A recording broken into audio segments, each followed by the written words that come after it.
तो एपिसोड की शुरुआत में हम देखते हैं कि काफी सारे असासिन ये तियान के घर की तरफ जा रहे होते हैं और एक असासिन उसके घर में एंटर कर लेता है और साथ ही साथ अपने कान में लगे डिवाइस से वो उन चीजों की रिपोर्ट भी कर रहा था। रिपोर्ट, मैं ये तियान के घर में आ चुका हूँ और उनका लीडर सभी को बताता है। मैं फिर से रिपीट करता हूँ, हमारा मिशन है उसकी छोटी बहन को पकड़ना और उससे वो चीज करवाना जो हम करना चाहते हैं। और वो असासिन इस बात को मान लेता है और बाकी के असासिन सेफ्टी के लिए उसके घर के बाहर ही खड़े थे ताकि अगर कुछ भी हलचल हो वो उस चीज की रिपोर्ट कर पाए। और फिर घर में घुसा असासिन एक कमरे में आकर बाकियों को रिपोर्ट करता है कि अपने टारगेट के कमरे में आ गया और उसका लीडर उसे अपना काम पूरा करने को कहता है। और तभी वो येयू को पकड़ने के लिए उसके बिस्तर की तरफ बढ़ने लगता है, लेकिन उससे पहले वो उसे पकड़ लेता। वो कंबल अचानक ही हवा में उड़ता है, लेकिन वो असासिन अपनी तलवार से उस कंबल को हवा में ही काट देता है कि तभी अचानक ही एक हाथ आकर उसके गर्दन को जकड़ लेता है जो कि ये त्यान का हाथ था। और ये त्यान उसे हवा में उठाकर उससे कहता है कि मैं काफी ज्यादा देर से तुम लोगों का इंतजार कर रहा था। और उस असासिन का लीडर उससे रिपोर्ट में पूछ रहा होता है कि क्या तुमने येयू को पकड़ लिया, मुझे जवाब दो। लेकिन उससे पहले वो कुछ कह पाता, ये त्यान उस असासिन की गर्दन को वही दबाकर उसे मार डालता है। और उसके नीचे गिरने के बावजूद भी उसका लीडर उस असासिन से रिपोर्ट मांग रहा होता है, मुझे जवाब दो, क्या तुमने येयू को पकड़ा या नहीं। और फिर ये त्यान उस एयरफोन को उठाकर उसका रिप्लाई देता है कि मैंने ये त्यान को पकड़ लिया है, मैं उसे तुम्हें जल्दी लौटाता हूँ। लेकिन एपिसोड में आगे बढ़ने से पहले मेरी एक कान खोल के बात सुनो। टैलेंट कॉपीकैट के एपिसोड नियरली कैचअप हो चुके हैं, तो इस कॉपीकैट के एपिसोड के बाद टैलेंट कॉपीकैट के एपिसोड को आने में टाइम लगेगा और इसीलिए तुम्हें उस चीज का वेट भी करना पड़ेगा। लेकिन अगर तुम मेरी अच्छी सी क्वालिटी में एनिमे एक्सप्लेनेशन देखना चाहते हो तो जाओ जाके सब्सक्राइब करो मेरे ओरिजिनल चैनल पर, जहाँ पर मैं इससे भी अच्छे से और नए एनिमे लाऊंगा। और वैसे भी चेनसो मैन भी आने ही वाला है, और अगर उसे मेरी आवाज में देखना है तो फटाफट जाकर मेरे ओरिजिनल चैनल को सब्सक्राइब कर लो और बाकी सीरीज को भी एंजॉय करना मत भूलना, और खासकर ओवरलोड और कॉल ऑफ द नाइट को। लेकिन सब्सक्राइब सिर्फ वही लोग करना जिन्हें अच्छी क्वालिटी देखना पसंद है, क्योंकि मैं थोड़ा लेट लाऊं लेकिन बाकियों से पक्का ज्यादा अच्छी क्वालिटी में लाऊंगा। लिंक इन डिस्क्रिप्शन और पिन कमेंट। चलिए अब आगे बढ़ते हैं। लेकिन वो आदमी ये त्यान की आवाज को पहचान कर कहता है, तुम हो कौन? ये पक्का मेरे आदमी की आवाज नहीं है। और फिर बाकियों को उसे पकड़ने का हुक्म देता है। और तभी उसके असासिन की लाश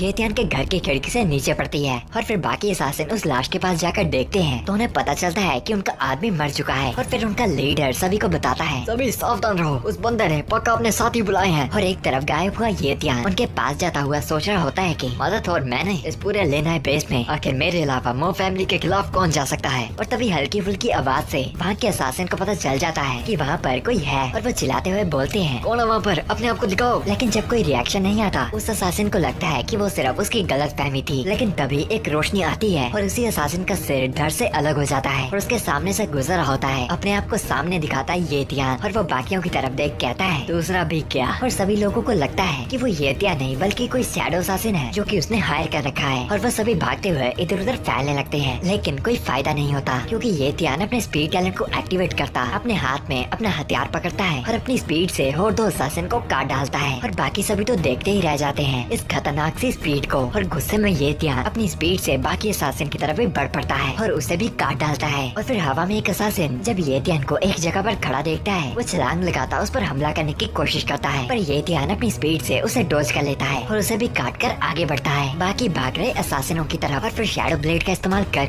उन्हें भी गिरा देता है। और एक तरफ उनका लीडर जिसको इस बात के बारे में बिल्कुल भी अंदाजा नहीं था अभी भी बाकियों से कांटेक्ट कर पूछ रहा होता है, क्या सिचुएशन है वहाँ पर, मुझे जवाब दो, अगर तुम सुन सकते हो तो मुझे जवाब दो। और दूसरी तरफ ये त्यान बाकी असासिन से लड़कर एक बैडा सी लैंडिंग करता वहाँ पर आता है और अपने हथियार को पूरी तरह से लड़ने के लिए कसकर वो बाकियों को भी ठोकने के लिए तैयार था। और तभी उनका लीडर उन्हें बताता है, यही ये त्यान है, इसे अभी के अभी पकड़ लो। और फिर वो दोनों असासिन एक कॉम्बो मूव करते हुए ये त्यान की तरफ साथ में ही मुक्का मारने को बढ़ते हैं। और फिर ये त्यान अपने हथियार को गायब कर अपने मुक्के को जान लगाकर कसता है और फिर स्टैंड टैलेंट को एक्टिवेट कर उनके दो मुक्कों का जवाब देता है अपने दो मुक्कों से। और वो दोनों असासिन सोच रहे होते हैं, आखिर इस अकेले ने हम दोनों के मुक्के कैसे सह लिए। लेकिन उन दोनों के मुक्के भी कम पड़ जाते हैं क्योंकि ये त्यान की ताकत से वो दोनों हवा में उड़ते हुए पीछे जाकर गिरते हैं। और फिर ये त्यान बढ़ता है उनके लीडर की तरफ और वो लीडर डरा हुआ जमीन पर गिरा हुआ कह रहा होता है, आखिर ये कैसे हो सकता है, मुझे लगा था ये बस एक लाइट मार्शल वॉरियर है। और ये त्यान अपने पटाखे निकालता हुआ उससे पूछता है कि ओह तो तुम मो शाबे के बाप मो एन हो ना। और फिर वो लीडर जो कि सच में वही था अपनी शक्ल दिखाता कहता है, हाँ जी हाँ मैं वही हूँ, अगर तुम मुझे नहीं मारते हम ये मामला संभाल सकते हैं। और फिर ये त्यान उसके पास खड़ा होकर उसे बताता है, ओह सच तुम्हें एक बात बतानी थी, तुम्हारे बेटे मो शाबे को मैं नहीं मारा था। लेकिन उसके बाप को अब इसकी कोई भी परवाह नहीं थी और वो झुकता हुआ कहता है, मेरे गधे बेटे ने लॉर्ड ये त्यान से पंगे लिए होंगे, उसकी मौत तो निश्चित थी। हर गिड़गिड़ाता हुआ उससे कहता है, मेरे पास काफी पैसा है, आप मुझे बख्श देते हैं तो मैं आपको उतना पैसा दूंगा जितना आप चाहेंगे, प्लीज मुझे मत मारियो। पर गुस्से में लग रहा है ये त्यान अपने हाथ को कस कर मोएन को स्टैन टैलेंट के साथ जमीन में गाड़ देता है और उससे माफी मांगता कहता है माफ करना पर मुझे मामले को ठंडा करना ही अच्छा लगता है। एंड अब तो एपिसोड की शुरुआत में हम देखते हैं ये त्यान को जो कि रात में वो शाबे के बाप मोहन की बॉडी के सामने खड़ा था और उसकी बॉडी से उसका कपड़ा उतारता वो कहता है मैं अपना बदला पूरा लेकर ही रहता हूँ और तुमने जिसने मेरी बहन को नुकसान पहुँचाने की कोशिश की मैं तुम्हारा पूरा खानदान ही जड़ से मिटा डालूंगा। और फिर उस कपड़े को अपने सिर में डाला, वहाँ से फ्लैक्स मारता हुआ जाने लगता है एंड अपने स्पीड टैलेंट को एक्टिवेट करता वो वहाँ से उड़ता हुआ चला जाता है। और दूसरी तरफ मो फैमिली के घर में जिनको अभी तक खतरे का अंदाजा नहीं था, वहाँ पर वही खांसता हुआ ओल्ड मैन अपने बेटे से पूछता है अभी तक 10 ग्रेट एल्डर वापस क्यों नहीं आए। लेकिन उसका बेटा अपने फादर को चिंता ना करने को कहता है क्योंकि उसके मानने से इस पूरे लेना बेस में 10 ग्रेट एल्डर के खिलाफ कोई नहीं जा सकता था। लेकिन इनको क्या पता इनका बाप आने वाला है। हम जस्ट किडिंग कि तभी वो ओल्ड मैन नोटिस करता है उनकी तरफ आ रही काफी तेजी से एक तलवार को और उस तलवार के हमले से बचता हुआ वहाँ से पीछे हट जाता है और उस अटैक के सोर्स को चिल्लाता पूछता है हमारे अड्डे पर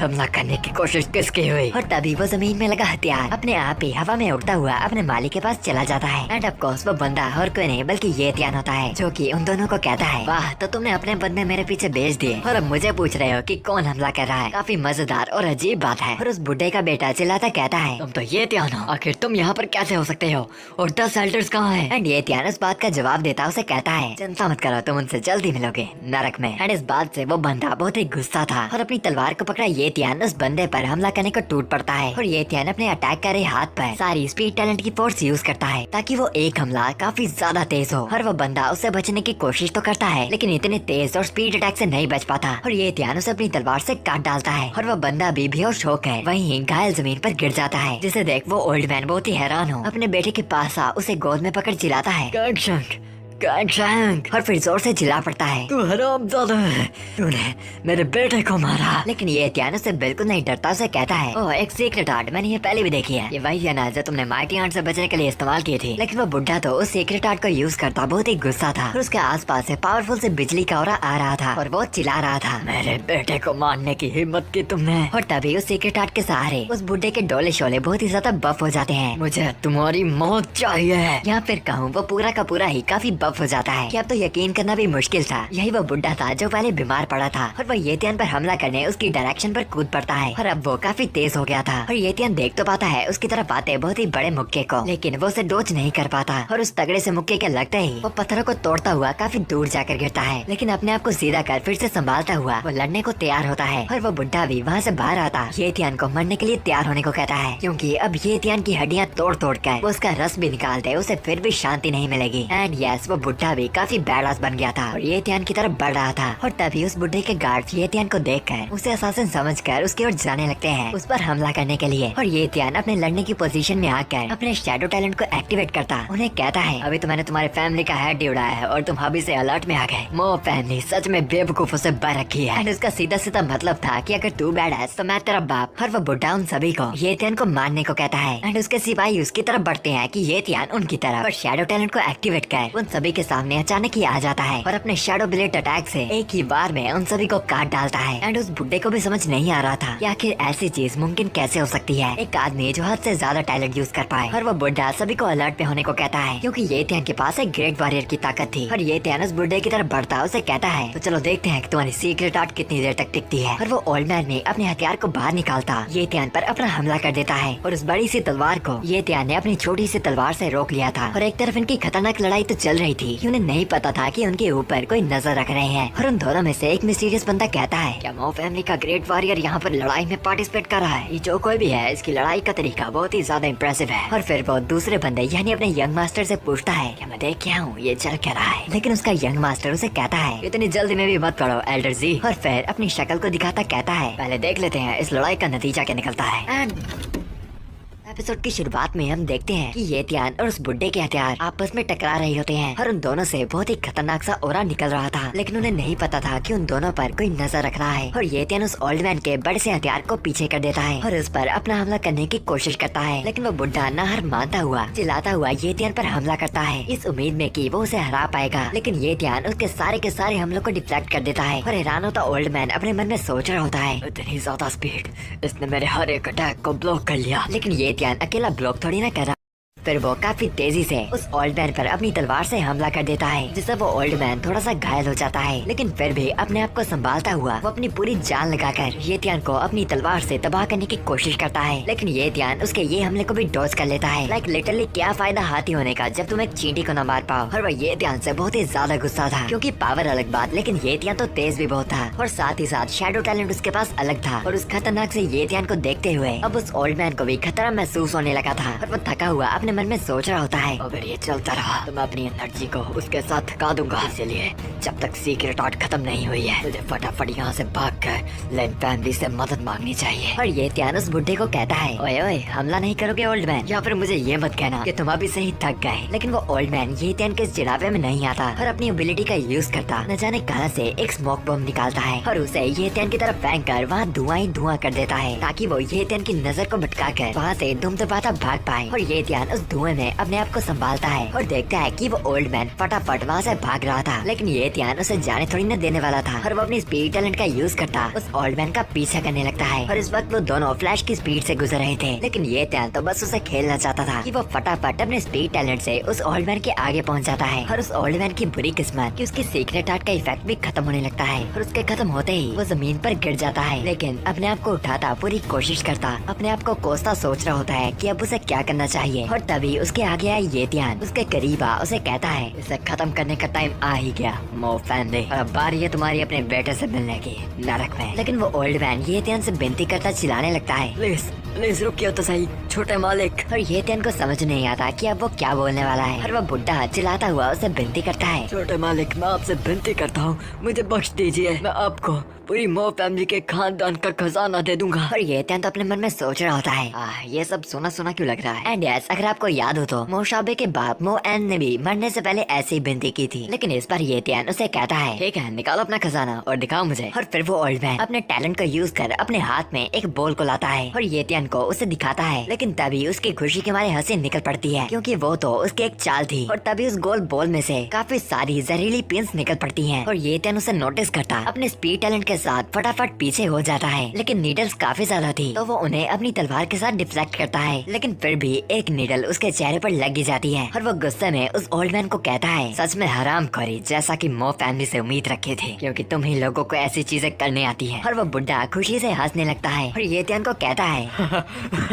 ये चीजें जहरीली है, मतलब अब तुम मरे। क्या फायदा है तेरी बकवास करने का जब तुम अंत में भी मुझसे मरोगे। लेकिन तभी ये त्यान अपने रिकवरी टैलेंट को एक्टिवेट कर उस घाव को वापस हील कर लेता है, जिसे देखकर उस ओल्ड मैन को समझ नहीं आता कि आखिर ये त्यान के पास इतने सारे टैलेंट कैसे हो सकते हैं। और फिर ये त्यान उसी पिन को उठाकर स्ट्रेंथ टैलेंट को एक्टिवेट कर सीधा मारता है उस ओल्ड मैन को, जिससे उस ओल्ड मैन का एकदम बुरा हाल हो जाता है। और ये त्यान उसे कहता है, मेरे पास इतने टैलेंट क्यों है, ये नरक में जाकर वहाँ के देवता से पूछो। एंड देन एपिसोड की शुरुआत में हम देखते हैं ये त्यान के घर को गार्ड कर रहे हैं गेल वुल्फ के कैप्टन को, जो कि यहाँ पर ये त्यान की सिस्टर को प्रोटेक्ट करने के लिए था। और वो हवा में कंप्लेंट करता हुआ कहता है, अभी तक ब्रदर ये त्यान वापस क्यों नहीं आए, अब तो मुझे ऐसा लगने लगा है कि मैं उसकी बहन का बेबी सिटर हूँ। एंड तभी स्पीड टैलेंट से ये त्यान भी वहाँ पर आ जाता है और ताना मारता हुआ कहता है, लगता है कि कोई कंप्लेंट कर रहा है गेल वुल्फ के कैप्टन। एंड फिर कैप्टन के उसे नोटिस करने के बाद ये त्यान उसे शुक्रिया करता हुआ कहता है, येयू का ध्यान रखने के लिए शुक्रिया कैप्टन। एंड वो हमेशा की तरह काफी बैडास लग रहा था। एंड फिर अपनी जगह से उठते कैप्टन उससे पूछता है, ओह तो तुम वापस आ ही गए, तो काम पूरा हो गया। एंड ये त्यान भी इस बात से एग्री होता कैप्टन को बताता है कि आज से लेना है बेस में कोई भी मो फैमिली नहीं है। एंड उस डरावने चेहरे को देखकर कैप्टन भी थोड़ा घबरा जाता है। एंड फिर फालतू बातों को छोड़कर ये त्यान कैप्टन से पूछता है, जो भी हो ये यू कहाँ पर है, कोई भी असासिन उसके पीछे तो नहीं आया था ना। पर कैप्टन उसे बताता है कि ये जगह बिल्कुल ही सेफ थी एंड वो इंजेक्शन लेने के बाद तब से रेस्ट ही कर रही है। एंड यहाँ पर बेहोशी के इंजेक्शन की बात हो रही है, जो कि ये त्यान को मजबूरी में से लगाना ही पड़ा, क्योंकि वो उसे ये मामला नहीं बता सकते थे। एंड ये त्यान ये जानकर बहुत ही खुश था कि उसकी बहन बिल्कुल ही सेफ थी। एंड फिर कैप्टन ये त्यान को वहाँ से नीचे को ले जाने लगता है, क्योंकि छत पर तो बहुत ही ठंड थी। एंड वहाँ से जाते जाते कैप्टन ये त्यान से पूछता है कि मो फैमिली को मारने के बाद उसके अगले प्लान्स क्या होंगे। एंड ये त्यान उसे बताता है, मैं चाहता हूँ कि ये यू कल्टीवेट करना शुरू हो जाए। और कैप्टन से पूछता है, हाँ और साथ ही साथ मैं सोच रहा हूँ क्या कोई नॉर्मल लोगों का जल्दी इम्प्रूव होने का तरीका होगा। पर कैप्टन उसे बताता है कि ऐसा तरीका नहीं होता, तुम्हें जल्दी इम्प्रूव होने के लिए ज्यादा पैसा लगाकर उसके लिए रिसोर्सेज खरीदने पड़ेंगे। करेंगे एंड इसीलिए अमीर फैमिली के बच्चे जल्दी इम्प्रूव होते थे। एंड कैप्टन ये तियान को कहता है बाकी बातें बाद में करते हैं, जाओ पहले येयू को देखा, वो पहले छत की बेडरूम पे होगी। एंड ये तियान भी उसे शुक्रिया कहता वहाँ से चल पड़ता है एंड दरवाजा खोलकर येयू के कमरे में आ जाता है जो कि काफी आराम से सो रही थी। एंड फिर वो पास आ उसके बिस्तर पर बैठकर येयू को एक हल्की सी आवाज लगाता है, येयू। एंड ये तियान की आवाज और अपना नाम सुनते ही येयू जागती हुई अपनी आंखों को मलती हुई अपने बिस्तर से उड़ जाती है। एंड न जाने क्यों ये मैं ही हूँ जो आपको भी लग रहा है कि येयू दिन सो दिन ज्यादा ही ठीक होती चली जा रही है। एंड वो ये तियान को अपने सामने देख बहुत ही हैरान और खुश होती है एंड ऑफ कोर्स ये तियान भी। एंड फिर येयू अपने बिस्तर से हिलती हुई सीधा जाकर ये तियान के गले लग जाती है और उसे बताती है कि उसे काफी डर लग रहा था कि वो वापस नहीं आएगा, बट ये तियान उसे वापस गले लगाता उसे समझाता बताता है चिंता मत करो, मैं हमेशा तुम्हारे साथ ही रहूंगा। एंड ये तियान के भी थोड़े आंसू आने लगते हैं, ये मेरा वादा है कि मैं हमेशा तुम्हारे साथ ही रहूंगा। एंड फिर कुछ टाइम बाद हम देखते हैं मो फैमिली को एंड हर जगह न्यूज फैल चुकी थी कि पूरी मो फैमिली तबाह हो चुकी है। एंड फिर उस जगह पर आते हैं लिन फैमिली के यंग मास्टर लिन मिंगजे और ग्रेट वॉरियर लिंजी। एंड वो दोनों लड़कियां भी वहाँ पर मौजूद थी, आई मीन वही ब्लॉन्ड और हमारी येयू जैसे दिखने वाले यूलिंग। और मिंगजे उस ओल्ड मैन की लाश को देखते हुए कहता है उसने सोचा था कि इनका अंत ऐसे होगा। एंड फिर वो उसी पॉइजनस बॉल को उठाता हुआ कहता है ये पक्का मो फैमिली का सीक्रेट वेपन है, उनकी क्लैन का खजाना आयरन पर्ल, और ये वेपन बहुत ही खतरनाक था जिसके डैमेज से कोई भी बच नहीं सकता। एंड उसे सुन लिंजे कहता है इसका इस्तेमाल भी उन्हें करना पड़ा, ये एक ऐसा हथियार है जिससे ग्रेट वॉरियर भी बच नहीं सकता, लेकिन वो बंदा भाग भी नहीं गया बल्कि इन्हें मार तक गया। एंड मिंगजे उसे बताता है उसे बच्चे कुछ लोगों ने बताया है इन सबको मारने वाला सिर्फ एक बंदा था, यानी वो जो भी था उसकी ताकत पक्का एक पीक ग्रेट वॉरियर की जितनी होगी। एंड फिर वहाँ से जाते जाते वो बातें कर रहे होते हैं कि उन्हें नहीं लगता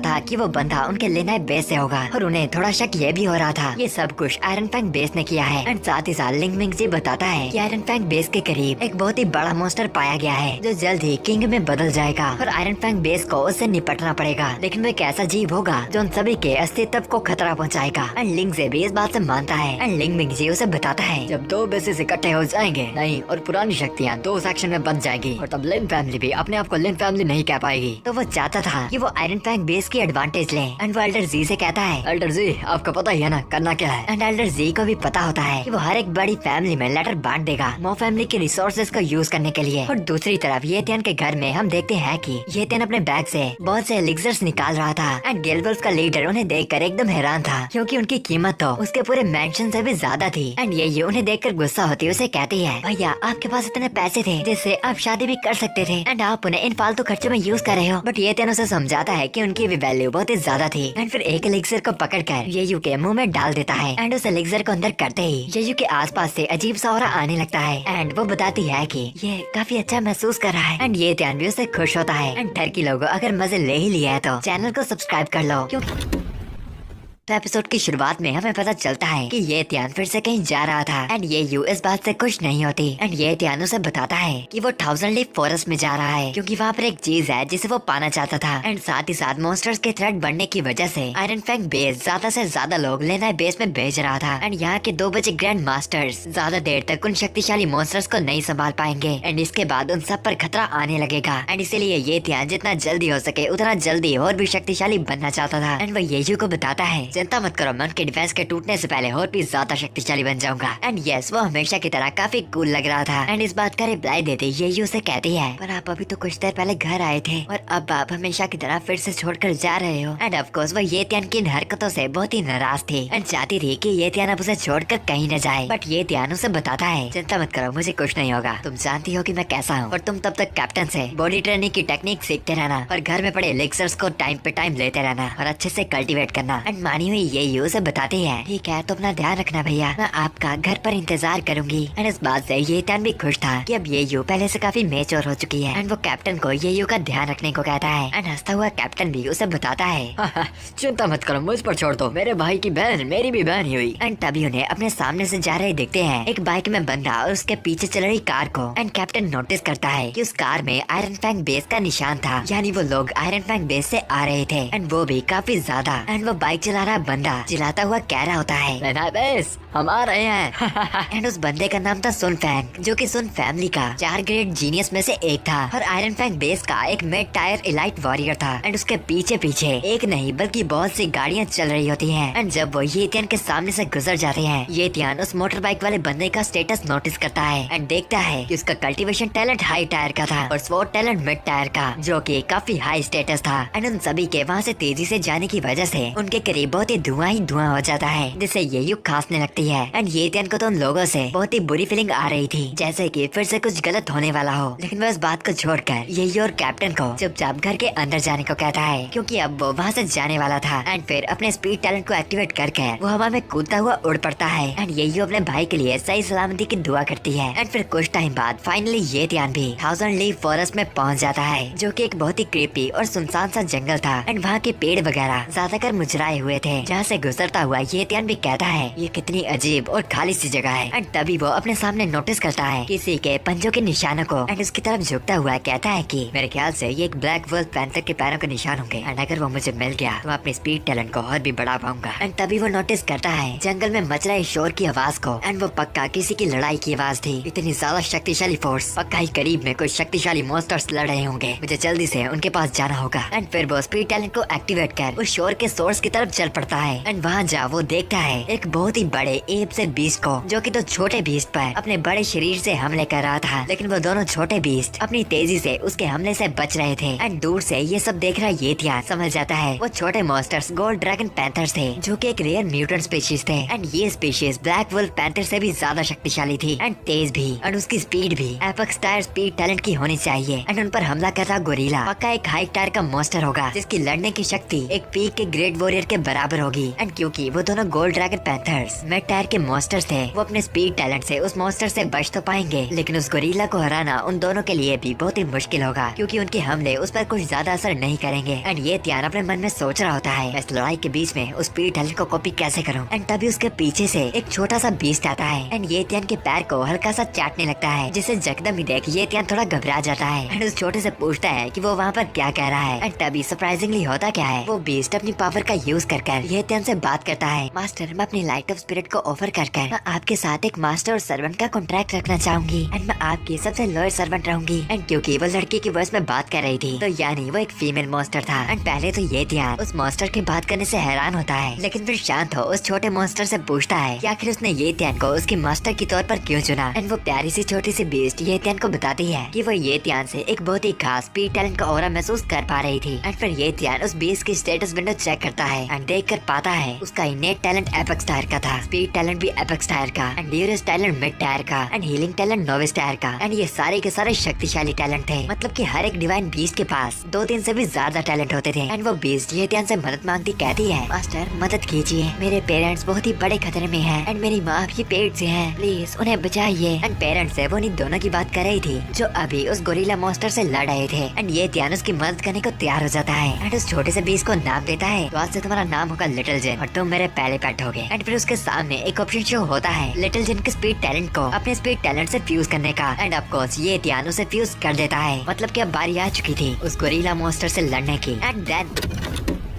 एपिसोड की शुरुआत में हम देखते हैं कि ये तियान लिटिल जिन की मदद करने को मान गया था। एंड उस मॉन्स्टर की तरफ देखता वो लिटिल जिन को बताता है, क्योंकि तुम्हें मुझसे ज्यादा ही उम्मीद है, तो फिर मैं भी अपनी पूरी मेहनत से तुम्हारी मदद करूंगा, तुम्हारे परिवार को बचाने के लिए और उस बीस्ट को मारने के लिए। और फिर अपने डैगर को बाहर निकाल एंड लिटिल जिन को अपने ऊपर चढ़ा वो अपने टैलेंट्स को एक्टिवेट करता उस गोरिल्ला मॉन्स्टर से लड़ने को तैयार हो जाता है। एंड फिर स्पीड टैलेंट को एक्टिवेट कर वो काफी तेजी से उस गोरिल्ला मॉन्स्टर के वीक पॉइंट्स पे हमला करने को जाने लगता है, जो की थी उस बीस्ट की आंख। एंड ये तियान अपनी तलवार से उस बीस्ट की एक आंख को काट डालता है, जिससे पीछे हटता वो गोरिल्ला मॉन्स्टर जोर से दर्द में चिल्ला पड़ता है। एंड ये तियान नीचे लिटिल जिन के पेरेंट्स के पास आ जाता है, लेकिन उन दोनों को भी लगता है कि ये तियान उनका दुश्मन है एंड वो उस पर भी हमला करने को तैयार हो जाते हैं। लेकिन ये तियान अपने पीठ पे बैठे लिटिल जिन को उन्हें समझाने को बोलता है कि वो उनका दुश्मन नहीं है, बल्कि उल्टा उनका साथ दे रहा है। एंड लिटिल जिन भी अपनी भाषा में अपने पेरेंट्स को सारी बात समझा देता है। एंड फिर ये तियान अपने हाथ में एक रिकवरी पिल को आगे करता लिटिल जिन की मदर को बताता है, ये लो ये एक रिकवरी पिल है, इसे खाकर तुम अपने पेट में पल रहे बच्चे को बचा पाओगी, तो मुझ पर भरोसा करो और उसे खा लो। एंड फिर वो भी उस पिल को खा लेती है एंड रिकवर होना शुरू हो जाती है। एंड ये देख लिटिल जिन का डैड अपने बेटे को कुछ बताता है एंड ये त्यान समझ जाता है कि उसका डैड भी एक पिल खाना चाहता था ताकि वो रिकवर होकर उस मॉन्स्टर से लड़ पाए। एंड वो इस बात से राजी भी हो जाता है। एंड वो गोरिल्ला मॉन्स्टर वहाँ पर आए खतरे को समझता हुआ उधर से दुम दबाता भागने लगता है। लेकिन ये त्यान देखता है कि लिटिल जिन के पेरेंट्स अपने स्पीड टैलेंट को एक्टिवेट कर लेते हैं क्योंकि वो उस गोरिल्ला मॉन्स्टर को भागने नहीं देना चाहते थे, जो कि शायद बाद में इससे भी ज्यादा मुसीबत इकट्ठा करेगा। एंड ये त्यान उसे रोकने को भी उनकी मदद करने को तैयार हो जाता है। एंड लिटिल जिन को बताता है बेशक मैं तुम्हारी अंत तक मदद करूंगा, लेकिन मेरे को लगता नहीं कि एडवांस रैंक स्पीड के साथ भी तुम एक हाई रैंक के फेरोशियस बीस्ट को मार पाओगे। एंड लिटिल जिन बताता है कि वो और उसके मॉम डैड भी उस बीस्ट को उसके साथ मारेंगे। एंड इस बात में लिटिल जिन के पेरेंट्स भी राजी थे और ये त्यान भी। एंड फिर वो चारों के चारों अपने स्पीड टैलेंट को एक्टिवेट कर उस बीस्ट की तरह फ्लैश की तरह बढ़ पड़ते हैं। एंड तेजी से चलता ये त्यान अपने मन में सोच रहा होता है एडवांस रैंक का स्पीड टैलेंट इतना ज्यादा तेज है कि मैं इसे अडेप्ट भी नहीं कर पा रहा। एंड वो बीस्ट मॉन्स्टर उन तीनों को पकड़ने वाला होता है, लेकिन ये त्यान स्पीड टैलेंट के साथ स्टंट टैलेंट को फ्यूज कर उस गोरिल्ला को एक बहुत ही तगड़ा मुक्का मारता है, जिससे गोरिल्ला मॉन्स्टर उड़कर पीछे जाकर गिरता है। एंड उस गिरे हुए गोरिल्ला पर जाकर लिटिल जिन के पेरेंट्स भी उस पर जाकर हमले करना शुरू कर देते हैं एंड उसके मांस को खाने लगते हैं। एंड फिर अपने मुक्के को कसता ये त्यान एक और स्टंट टैलेंट का मुक्का सीधा जाकर उस गोरिल्ला मॉन्स्टर के पेट में मारता है एंड वो दर्द से जमीन में गिर जाता है। एंड उन सभी को लगता ही है कि उन्होंने फाइनली उस मॉन्स्टर को हरा दिया, लेकिन अचानक ही फिर से वो गोरिल्ला मॉन्स्टर उठकर खड़ा हो जाता है। एंड ये देखता ये त्यान भी हैरान होता अपने मन में सोचता है इसकी बॉडी आखिर कितनी कर शक्तिशाली है। मैंने इसे लगातार 2 बार स्टंट टैलेंट के साथ मुक्के मारे थे, लेकिन ये अभी तक मरा नहीं और ना ही इसे ज्यादा नुकसान पहुंचा है। लेकिन तभी स्पीड टैलेंट को एक्टिवेट कर लिटिल जिन की माँ काफी तेजी से जाकर उस मॉन्स्टर का पूरा सिर फाड़कर बाहर निकलती है। एंड ये बात बहुत ही चौंकाने वाली थी। जो चीज ये त्यान स्टंट टैलेंट के साथ नहीं कर पाया वो लिटिल जिन की माँ ने कर दिया। एंड लिटिल जिन खुश होता अपने मास्टर को बताता है मास्टर हम जीत गए ये। एंड उसकी खुशी को देख ये त्यान भी खुश होता अपने मन में सोचता है मैंने अपनी जिंदगी में कभी भी सोचा नहीं था कि कभी एक ऐसा दिन आएगा कि मैं एक फेरोशियस बीस्ट के साथ लड़ूंगा, वो भी एक फेरोशियस बीस्ट के साथ ही। लेकिन तभी उनकी खुशी में एक बैड न्यूज आ जाती है। लिटिल जिन की मॉम वहीं पर बेहोश होकर गिर पड़ती है, जिसे देखकर वहाँ पर सारे लोग घबरा जाते हैं। एंड उसे काफी ज्यादा चोट भी लग चुकी थी। एंड अब ये भी नहीं पता था कि उसके पेट में पल रहा बच्चा सही सलामत भी होगा या नहीं। रात में हम लिटिल जिन को चिल्लाता देखते हैं मॉम उठ जाओ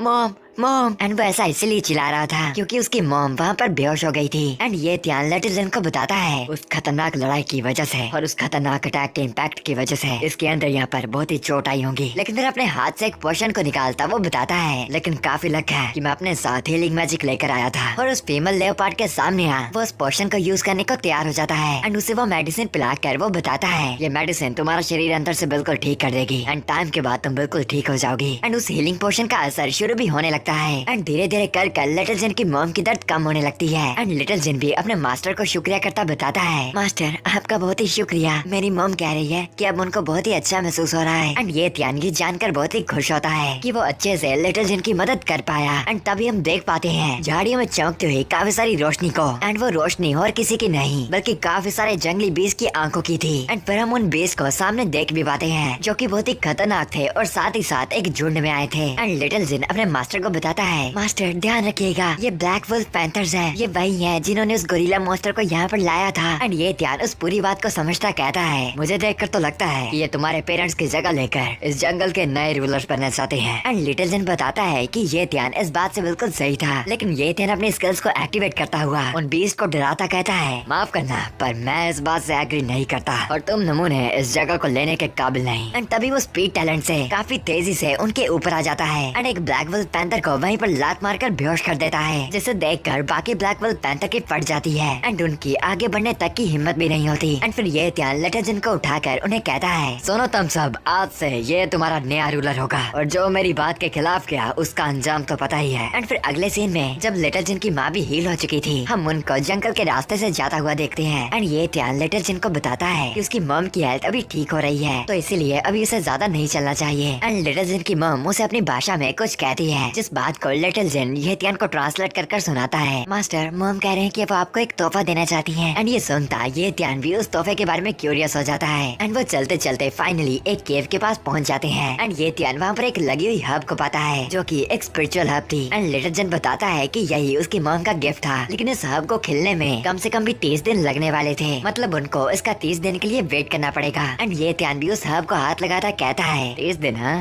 सच में मैं जानना चाहता हूँ कि आखिर इसका इफेक्ट कैसा कर होगा। एंड फिर ऐसे ही दिन बीते रहते हैं एंड उस फीमेल लेओपार्ड का बच्चा भी होने वाला होता है, जिसमें ये त्यान भी उनकी पूरी मदद करता है। एंड फाइनली लिटिल जिन को भी अपना एक और भाई मिल जाता है, जिसे देखकर उन सभी के साथ साथ ये त्यान भी बहुत ही खुश होता है। एंड फिर महीना होने के बाद वो हब भी फाइनली खिल जाती है एंड ये त्यान उसकी स्मेल को सूंघता है, इस बात से पक्का होता है इसकी स्मेल अच्छी आ रही है, क्या ये फाइनली पक गई। एंड फिर वो उसे तोड़ लेता है एंड लिटिल जिन ये त्यान को चिल्लाता कहता है, मास्टर जल्दी जल्दी खा लो उसे। एंड ये त्यान ना जानता कि वो आखिर इतनी जल्दी में क्यों है। वो आराम से उस हब को खा लेता है एंड उसे खाते ही उसके दिल में दर्द होना शुरू हो जाती है एंड वो चिल्लाता हुआ वहीं पर बेहोश हो जाता है, जिसे देखकर लिटिल जिन और उसकी फैमिली भी घबरा जाती है। एंड फिर कुछ टाइम बाद हम ये त्यान को पाते हैं जो कि सो रहा था एंड अपनी जाग के खुलने पर वो अपने सिर को पकड़ता इरिटेट होता कहता है, यार सिर में दर्द हो रही है, ऐसा लग रहा है कि मेरे पास मेंटल एबिलिटी आ गई। एंड मेंटल एबिलिटी एक ऐसी स्किल थी जिसे सिर्फ ग्रेट वॉरियर्स ही हैंडल कर सकते थे, लेकिन ये त्यान अभी सिर्फ एक लाइट मार्शल वॉरियर था, लेकिन वो अभी से उसे कंट्रोल कर पा रहा था। एंड वो कॉपीकैट स्किल को एक्टिवेट करता देखता है कि उसके टैलेंट ढूंढने का रेडियस काफी बढ़ चुका था एंड अपने हाथ को एक्टिवेट करता वो अपनी स्किल को एक्टिवेट करता बताता है, और अब साथ ही साथ मैं हवा से ही किसी का टैलेंट कॉपी कर सकता हूँ, यानी अब मुझे किसी को छूने की जरूरत नहीं। एंड उसे एक नोटिफिकेशन आता है टैलेंट को फ्यूज करने का, लेकिन ये त्यान उसे मना कर देता है क्योंकि एंड्योरेंस टैलेंट इतना ज्यादा काम का नहीं था एंड उसे अपना कल्टीवेशन टैलेंट बढ़ाने पर ध्यान देना चाहिए था। एंड वो उठता हुआ कहता है, तो आखिरकार वापस घर जाने का टाइम आ गया, मुझे इस बार अपने साथ काफी अच्छी चीजें मिली हैं। एंड वो लिटिल जिन की फैमिली को भी बताता है कि अब उनके अलग होने का टाइम आ गया है एंड वो उन्हें उनकी इतनी बड़ी मदद के लिए शुक्रिया करता है। एंड लिटिल जिन के पेरेंट्स भी उसे गुड बाय करते हैं, लेकिन लिटिल जिन रोता हुआ ये त्यान के ऊपर चढ़ता उसे बताता है कि वो ये त्यान से अलग नहीं होना चाहता एंड उसके साथ ही उसकी जर्नी में जाना चाहता है। एंड ये सुनता ये त्यान उस बात से मान जाता है एंड कहता है, ओह ऐसी बात है, चलो फिर मैं चलते चलते तुम्हें किसी से मिलवाता हूँ, उस लड़की को सच में तुम बहुत ही पसंद आओगी। एंड लिटिल जिन भी खुश थी कि वो अपने मास्टर के साथ रह पाएगी। एंड सूट की शुरुआत में हम देखते हैं ये त्यान को जो कि स्पीड टैलेंट का यूज कर काफी तेजी से जा रहा था। एंड लिटिल जिन ये त्यान को कहता है, वाह मास्टर ये बाहर की दुनिया कितनी ज्यादा इंटरेस्टिंग है, मैंने कभी भी ऐसी चीजें नहीं देखी। एंड उसकी खुशी से खुश होता ये त्यान उसे बताता है, पागल ये बाहर की दुनिया बहुत ही खतरनाक है, तुम्हें पता नहीं कब तुम्हारे साथ कौन क्या कर दे। एंड फिर रास्ते में जाते हुए वो एक जगह को नोटिस करता है, रुकता है एंड अपने सामने का नजारा देखकर एकदम हैरान हो जाता है। एंड हम देख पाते हैं कि उसके सामने काफी ढेर बॉडीज पड़ रखी थी जो कि दरअसल 5th अकेडमी की थी। एंड ये त्यान वहाँ पर अपने पक्के दोस्त जियांग बाओ को भी पता है जो कि वहाँ पर घायल हालातों में पड़ा हुआ था। एंड ये त्यान फटाफट उसके पास आ उसे हिलाता पूछता है, जियांग बाओ तुम ठीक हो ना, आखिर यहाँ पर हुआ क्या है। एंड ये त्यान की आवाज सुनकर जियांग बाओ भी अपने होश में आ जाता है एंड ये त्यान खुश हो जाता है कि जियांग बाओ अभी तक जिंदा था। एंड फिर ये त्यान एक हाई टायर मॉन्स्टर का ब्लड निकाल कर उसे पिला देता है ताकि जियांग बाओ हील हो पाए अपनी एनर्जी को रिस्टोर कर। एंड फिर ये त्यान जियांग बाओ की सारी बातें सुनकर उसे कहता है, ओह तो तुम कह रहे हो कि जिन लोगों ने तुम्हें लूटा वो आयरन फैंग बेस के वॉरियर्स थे। एंड एग्री करता जियांग बाओ बताता है, हाँ मॉन्स्टर्स ने आयरन फैंग बेस को बिल्कुल तबाह कर दिया, तो फिर बचे हुए लोग लिनहाई बेस में आ गए, चोरू चक्के भी इधर उधर भाग रहे हैं,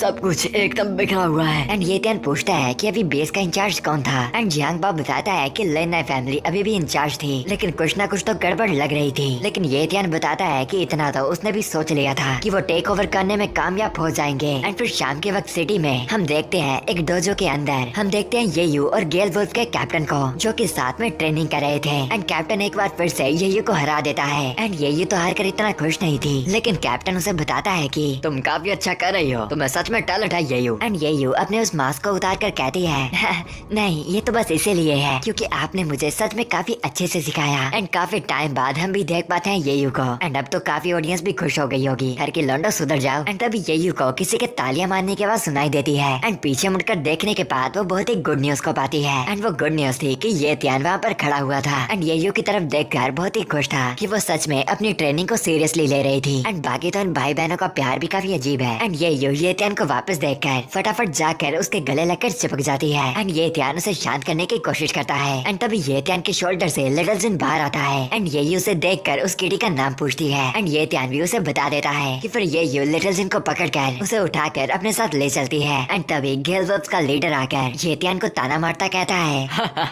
तुम्हें लगा नहीं होगा कि वो तुम्हें छोड़कर पेट को चूज करेगी, है ना। एंड ये त्यान भी कैप्टन गेल वुल्फ को देखकर खुश होता है एंड उन्हें शुक्रिया करता है है ये यू के साथ रहने के लिए एंड उसे अच्छे से ट्रेन करने के लिए एंड उसी की वजह से ये यू आज एक मार्शल पर्शियंस थी। एंड फिर वो बाहर घूमते हुए बातें करने लगते हैं एंड गेल्स का कैप्टन ये त्यान से पूछता है तो तुमने तो सुन लिया होगा कि आयरन फैंक बेस के लोग यहाँ पर आ चुके हैं। एंड ये त्यान पूछता है कि उन्हें कोई मुसीबत तो नहीं आई, लेकिन कैप्टन बताता है कि ये जगह हमेशा से ही सुरक्षित थी। एंड ये त्यान के जाने के बाद एक शाओयू नाम की लड़की उनके पास आई थी एंड उसने उन्हें एक बैच दिया एंड बताया कि आयरन फैंक के लोग ये देखकर उन्हें परेशान करने की हिम्मत बिल्कुल भी नहीं करेंगे। एंड दरअसल वो चीज एक मार्शल पावलियन टोकन था एंड ये त्यान शाओयू की सच्चाई से खुश होता है। एंड कैप्टन बताता है कि इस टोकन से मुसीबतें तुम्हारे बंद हो गई हैं। एक सन फैंग नाम का बंदा आया था और तुम्हें पुकार कर डेथ मैच के लिए चैलेंज कर रहा था। एंड ये सुनता ये त्यान अपने मन में सोच रहा था सन फैंग, मुझे ये नाम याद है, मैंने उसका टैलेंट सिटी के दरवाजे पर चेक किया था। एंड कैप्टन बताता है कि सन फैंग आयरन फैंग बेस के 4 ग्रेट जीनियस में से एक है एंड सिटी के अंदर आने के बाद तो वो लाइट मार्शल वॉरियर्स को चैलेंज कर रहा है एंड वो अभी तक किसी भी लड़ाई में नहीं हारा। एंड कैप्टन ये त्यान को कहते हैं ये त्यान तुम्हें भी सावधान रहना चाहिए और इस बंदे से पंगे बिल्कुल भी नहीं लेने चाहिए। लेकिन वो नोटिस करता है कि ये त्यान उसकी बातों पे ध्यान नहीं दे रहा था एंड ये त्यान तो सन फैंग के बारे में सुनकर एकदम एक्साइटेड था एंड गेलवुल्फ का कैप्टन भी समझ जाता है कि ये त्यान क्या सोच रहा होगा। लेकिन यही पर ये एपिसोड एंड हो जाता है। तो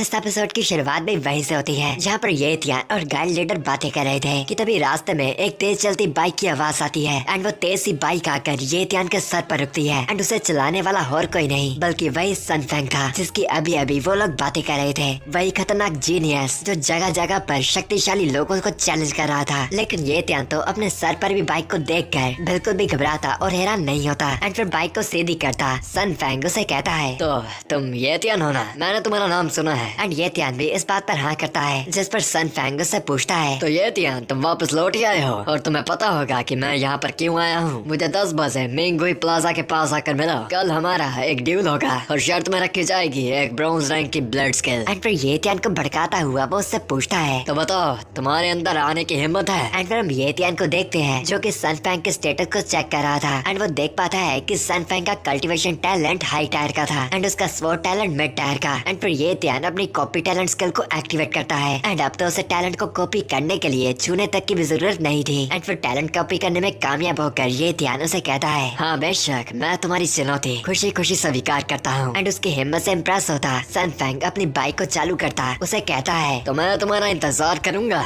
ये त्यान। एंड फिर वहाँ से चला जाता है एंड तभी ये त्यान के पीछे से गाइड लीडर आकर उसे कहता है ये त्यान तुम्हारा ये डिसीजन बहुत ही जल्दी वाला था। सन फैंग बहुत ही ज्यादा शक्तिशाली है, तुम्हारी अभी की ताकत से तुम पक्का ही हार जाओगे। पर इस बात को ना अच्छा मानता ये त्यान उसे बताता है गाइड लीडर आपको इसके बारे में कुछ नहीं पता कि मेरी एबिलिटीज अभी कितनी है। एंड फिर हम उसे अपने घर पे देखते हैं एंड वो अपनी स्टेटस विंडो को चेक कर रहा था एंड उसका कल्टीवेशन टायर हाई टायर का था, स्पीड टैलेंट एपेक्स टायर का, स्वॉर्ड टैलेंट मिड टायर का, शैडो टैलेंट नोविस टायर का, हीलिंग टैलेंट एपेक्स टायर का और स्ट्रेंथ टैलेंट हाई टायर का। यानी स्पीड और हीलिंग में तो वो लिटरली बहुत ही ज्यादा शक्तिशाली हो गया था एंड उसके बाकी के स्टेटस भी हैरान कर देने वाले थे। एंड इनको देखता हुआ वो कहता है मेरा कल्टीवेशन टैलेंट वैसे भी काफी ज्यादा शक्तिशाली है और एकदम हाई टायर का है, तो क्या मैं इसमें एक और ऐड करके देखूं जो मैंने अभी अभी कॉपी किया था। एंड फिर वो उस कॉपी को भी एक्सेप्ट कर लेता है एंड इस बात तो उसे बिना दर्द हुए ही मर्जिंग होने का प्रोसेस खत्म हो जाता है। एंड अब तो उसका कल्टीवेशन टैलेंट भी एपेक्स टायर का था। एंड फिर वो चलता हुआ खिड़की से बाहर आता है एंड उस चमकीली रात की रोशनी को महसूस करता कहता है कल के ड्यूल का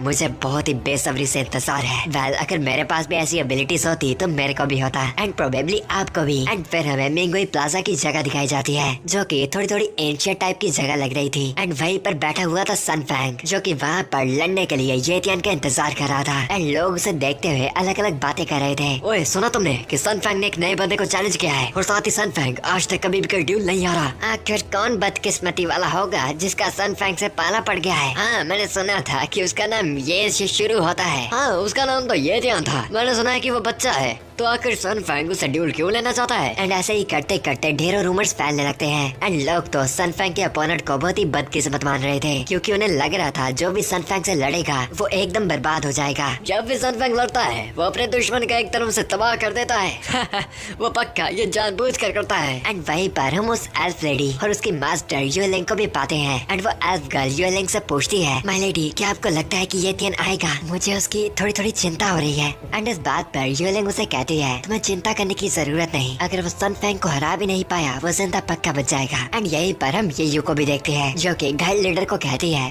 कितने सारे लोग देख रहे हैं, आखिर हम अंदर कैसे जाएंगे अगर यहाँ पर इतनी ज्यादा भीड़ है की। एंड फिर वो घबराती हुई ये त्यान को कहती है, भैया ये ड्यूल खतरनाक लग रहा है, हमें घर जाना चाहिए। पर ये त्यान तो उसके सर पर हाथ फेरता उसे बताता है, चिंता मत करो, मैं कुछ ही पलों में वापस आ जाऊंगा। एंड फिर स्पीड टैलेंट के सहारे वो काफी ज्यादा तेजी से सीधा सेंटर में जाकर बैडासी लैंडिंग करता है। एंड लोग भी समझ जाते हैं कि ये वही पर्सन था जिसे सन फैंग ने चैलेंज किया था। एंड फिर हम ये त्यान को सूट बूट में देखते हैं। एंड वो फ्लैक्स मारता कहता है, तो मेरा इंतजार करने के लिए शुक्रिया, दरअसल मुझे तैयार होने में थोड़ा ज्यादा टाइम लग गया। एंड सन फैंग उसे देखता उठता कहता है, हो मुझे लगा नहीं था कि तुम आओगे। तो ये देखो, ये है ब्रॉन्ज रैंक की स्पोर्ट्स स्किल, और अगर तुम जीते तो तुम उसे ले जा सकते हो। एंड फिर ये त्यान भी एक स्किल को बाहर निकालता उसे कहता है, तो ये लो ब्रॉन्ज रैंक की स्पोर्ट्स स्किल, जो तुम्हारी स्किल की बराबरी की है। और फिर ये त्यान उसे वहीं पर फेंक देता है। एंड उसे बताता है, और अगर तुम जीते तो तुम उसे ले जा सकते हो। एंड उसके एटीट्यूड को देखकर सन फैंग भी अपनी तलवार को बाहर निकालता है। एंड बहुत ही तेजी से ये त्यान की तरफ बढ़ता है। एंड क्राउड में खड़ी ये यू भी अपने भाई को सावधान होने को बोलती है। पर ये त्यान के चेहरे से ही देखकर हम समझ आते हैं कि ये त्यान के पास जीतने के बहुत ही अच्छे वाले तरीके थे। एंड वेट, तो इस एपिसोड की शुरुआत में हम देखते हैं सन फैंग को, जो कि ये त्यान पर हमला करने के लिए बिल्कुल रेडी था। और वो अपनी तलवार को बाहर निकाल उसे कहता है, अब तुम्हें पता चलेगा कि असली ताकत किसे कहते हैं। पर उसके वार को ध्यान से देखता हुआ ये त्यान उसके ताने का भी कोई रिप्लाई नहीं देता। और उसकी तलवार के आते ही वो अपने पैर को हल्का सा पीछे करता है और सन फैंग के काफी तेज और खतरनाक हमले से आसानी से बच जाता है। जैसे देख सन फैंग घबराया कहता है, आखिर ये इतनी तेज कैसे हो सकता है जो इतनी आसानी से मेरे हमले से बच गया। एंड फिर वो लगातार काफी तेजी से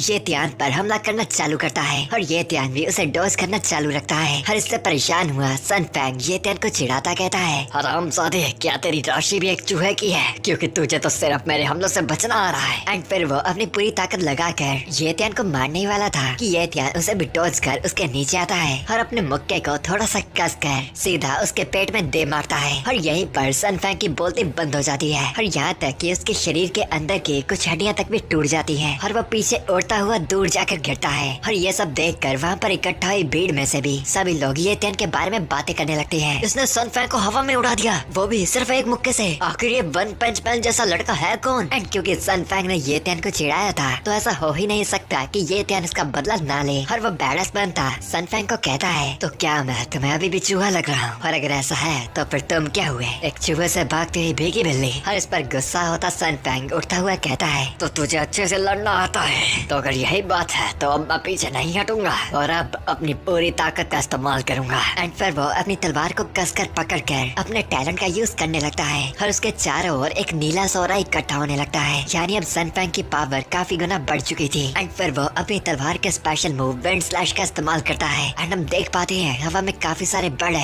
बिजली से भरे हुए विंड के स्लैशेस को, जो कि बहुत ही ज्यादा तेजी से ये त्यान की तरफ बढ़ रहे थे। पर ये त्यान जिसने उन काफी तेज विंड स्लैश को भी आसानी से देख लिया था, हवा में बैक फ्लिप मारता हुआ उन्हें काफी आसानी से डोज कर लेता है। और वो विंड स्लैशेस जाते हैं बैकग्राउंड की चीजों को तोड़ते हुए। एंड ये देखता हुआ लिन फैमिली का हेड भी बहुत ही गुस्सा होता है। इस हरामजादे की इतनी हिम्मत कि इसने हमारी फैमिली के मोनूमेंट के साथ ऐसा किया। लेकिन वो फिर भी अभी चुप ही रहता है। एंड अब सीधा होता ये ध्यान सन फैंग को कहता है, बाल बाल बच गया। वैसे तुम्हारी स्पोर्ट्स स्किल्स काफी अच्छी है। पर सन फैंग तो पूरा हैरान था कि आखिर ये ध्यान उसके स्लैशेस को डोज कैसे कर गया। आखिर तुमने मेरे विंड स्लैश को कैसे डोज किया? और उसकी तरफ बढ़ता ये त्यान कहता है, लगता है कि लड़ाई को लंबी खींचने का कुछ तो फायदा हुआ। पर सन फैंग उसकी बात को ना समझता उससे पूछता है, तुम्हारा मतलब क्या है? क्या तुम कहना चाह रहे हो कि तुम पहले इसलिए वापस नहीं लड़ रहे थे क्योंकि तुम बस मेरी स्पोर्ट्स स्किल को देखना चाहते थे? और एग्री करता ये त्यान भी कहता है, तो और फिर तुम्हें क्या लगा? मैंने तुम्हें कभी भी एक दुश्मन के लायक समझा भी नहीं था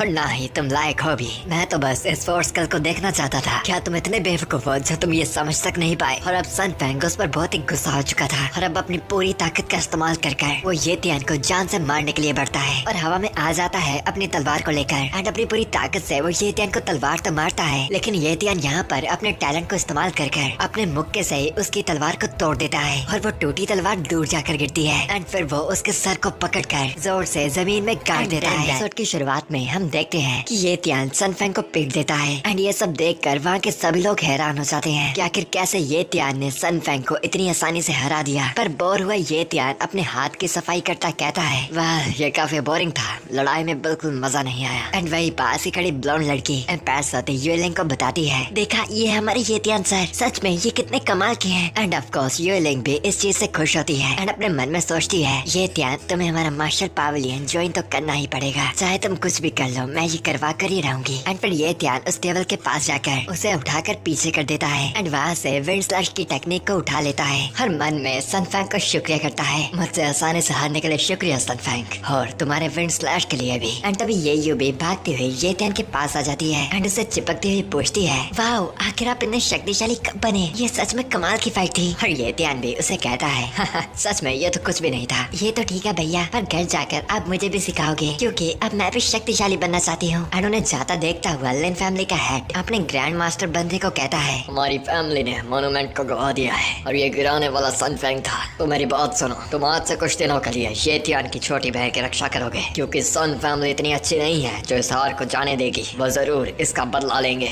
एंड फिर हम ये त्यान को कैप्टन गेलवुल्फ के घर पर देखते हैं, जो कि उस विंड स्लैश की टेक्निक को पढ़ रहा था। तो ये विंड स्लैश मेरे अटैक को 6 गुना बढ़ा देगा। तभी कहूँ सन फैंग के स्लैशेस आखिर इतने शक्तिशाली क्यों थे। एंड फिर उस किताब को रखता हुआ वो चैन के सांस लेता है एंड फिर विंडो की तरफ बढ़ता हुआ वो वहाँ जाकर अपनी स्टेटस विंडो को ओपन करता है और देखता है कि वो अभी और कोई टैलेंट को कॉपी नहीं कर सकता था, क्योंकि एक नए टैलेंट को कॉपी करने के लिए हर बार 30 दिन का ब्रेक लेना पड़ेगा। एंड ये त्यान ने तो हाल ही में एक टैलेंट को पहले भी कॉपी किया था, यानी उसे और 30 दिन रुकना पड़ेगा। एंड वो इरिटेट होता अपने मन में सोचता है, अब मैं सिर्फ इस चीज के कूल डाउन होने का वेट ही कर सकता हूँ, ताकि मैं सन फैंग के हाई टायर स्पोर्ट टैलेंट को कॉपी कर पाऊँ और फिर मैं शैडो ब्लेड और विंड स्लैश के फुल पोटेंशियल पर जा पाऊंगा और पहले से बहुत ही ज्यादा शक्तिशाली बन पाऊंगा कि मैं एक ग्रैंड मास्टर तक से लड़ पाऊँ। और इसी चीज को तो असली ताकत कहते हैं। एंड एक तरफ हम देखते हैं ट्रेनिंग करते हुए ये यू को, जो कि काफी अच्छे से अपने स्वॉर्ड स्किल्स का यूज कर रही थी। एंड उसकी तरफ देखता हुआ कैप्टन गेलवुल्फ अपने ही ख्यालों में डूबा हुआ था। जब वो ड्यूल खत्म हुआ था, इन बड़ी फैमिलीज के कैरेक्टर से मैं एक चीज जान सकता हूँ कि सन फैमिली बदले के लिए वापस जरूर आएगी, और फिर अगर ऐसा हुआ तो ये यू का क्या होगा। एंड फिर ट्रेनिंग से थकी हुई ये यू पानी को पीकर कैप्टन से पूछती है, क्या हुआ कैप्टन, आप मेरी ओर इतना घूर क्यों रहे हैं? और इस बात से कैप्टन भी थोड़ा शर्मा जाता है एंड ये यू को अपनी तरफ बुलाता है। एंड उसके आगे आने पर वो ये यू को एक नेकलेस देता कहता है, ये यू इस नेकलेस को डाल कर रखना और इसे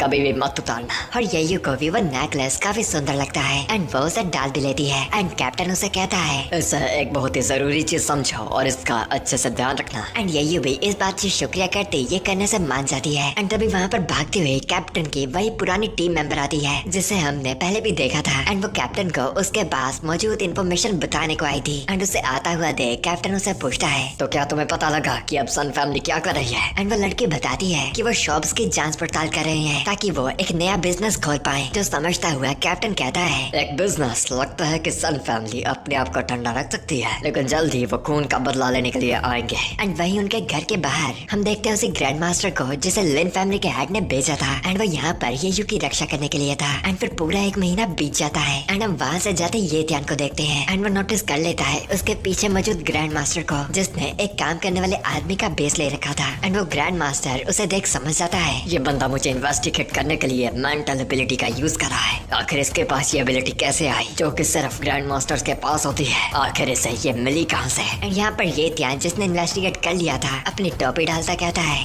किसे लगा था कि लिन फैमिली हमारी रक्षा के लिए एक ग्रेट मार्शल वॉरियर को भेज देगी। लगता है कि वो लोग इतने भी बुरे।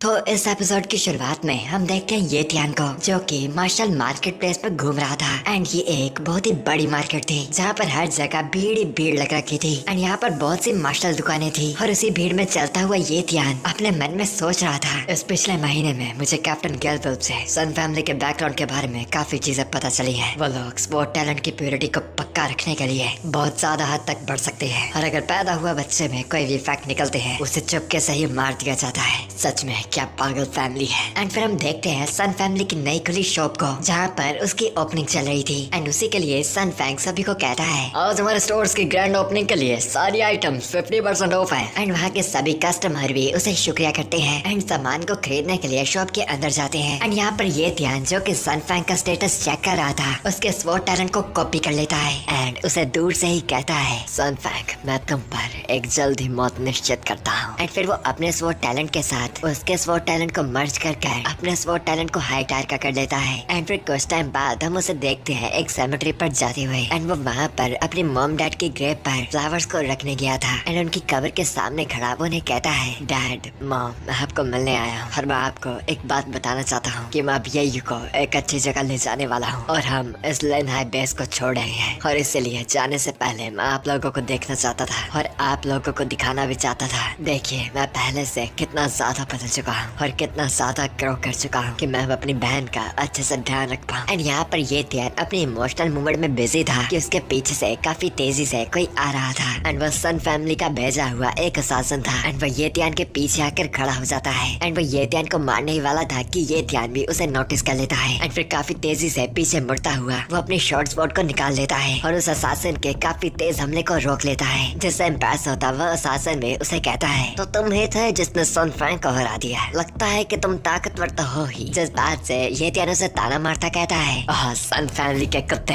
मैं तेरा ही इंतजार कर रहा था। एंड वो उसके एक हमले को पीछे करता है कि उस असासिन का दूसरा हमला उसकी तरफ बढ़ता है और ये ध्यान उसे नोटिस कर अपने स्पीड टैलेंट को एक्टिवेट कर पीछे आ जाता है। एंड फिर वो असासिन उसे बताता है, अगर मैं तुम्हें ड्यूल के बाद ही मार देता तो सन फैमिली के बारे में बहुत से रूमर्स फैल जाते, तो इसी बात पर तुम्हें मुझे शुक्रिया करना चाहिए कि तुम्हें मैंने 1 महीना और जिंदा रखा। लेकिन ये ध्यान उसकी बकवास पर ध्यान नहीं देता। एंड फिर वो दोनों काफी तेजी से एक दूसरे पर हमला कर देते हैं। एंड यहाँ पर पूरी जगह वो काफी तेजी से इधर उधर लड़कर फैल रहे थे, कभी इधर की कभी उधर। एंड वो इतनी तेज थे कि अगर कोई अनजाना बंदा वहाँ पर आकर देखे तो उसे तो बस हवा में तारे दिखाई देंगे। एंड वो असासिन ये ध्यान को डोमिनेट करने की पूरी कोशिश कर रहा था। एंड उन्हीं किसी लड़ाई के बीच में वो फ्लावर्स भी दूर गिर जाते हैं जो ये ध्यान अपने पेरेंट्स के लिए लाया था। एंड फिर ये ध्यान भी उससे दूर हो जाता है उन फ्लावर्स को उठाने के लिए। एंड वो असासिन ये समझ कर कि ये ध्यान उससे डर गया उसे बताता है, मैं सन फ्रैंक का मास्टर क्वी मैंग हूँ और वो मेरे बच्चे की तरह है और तुमने उसे चोट पहुँचाई यानी तुम्हें मरना पड़ेगा।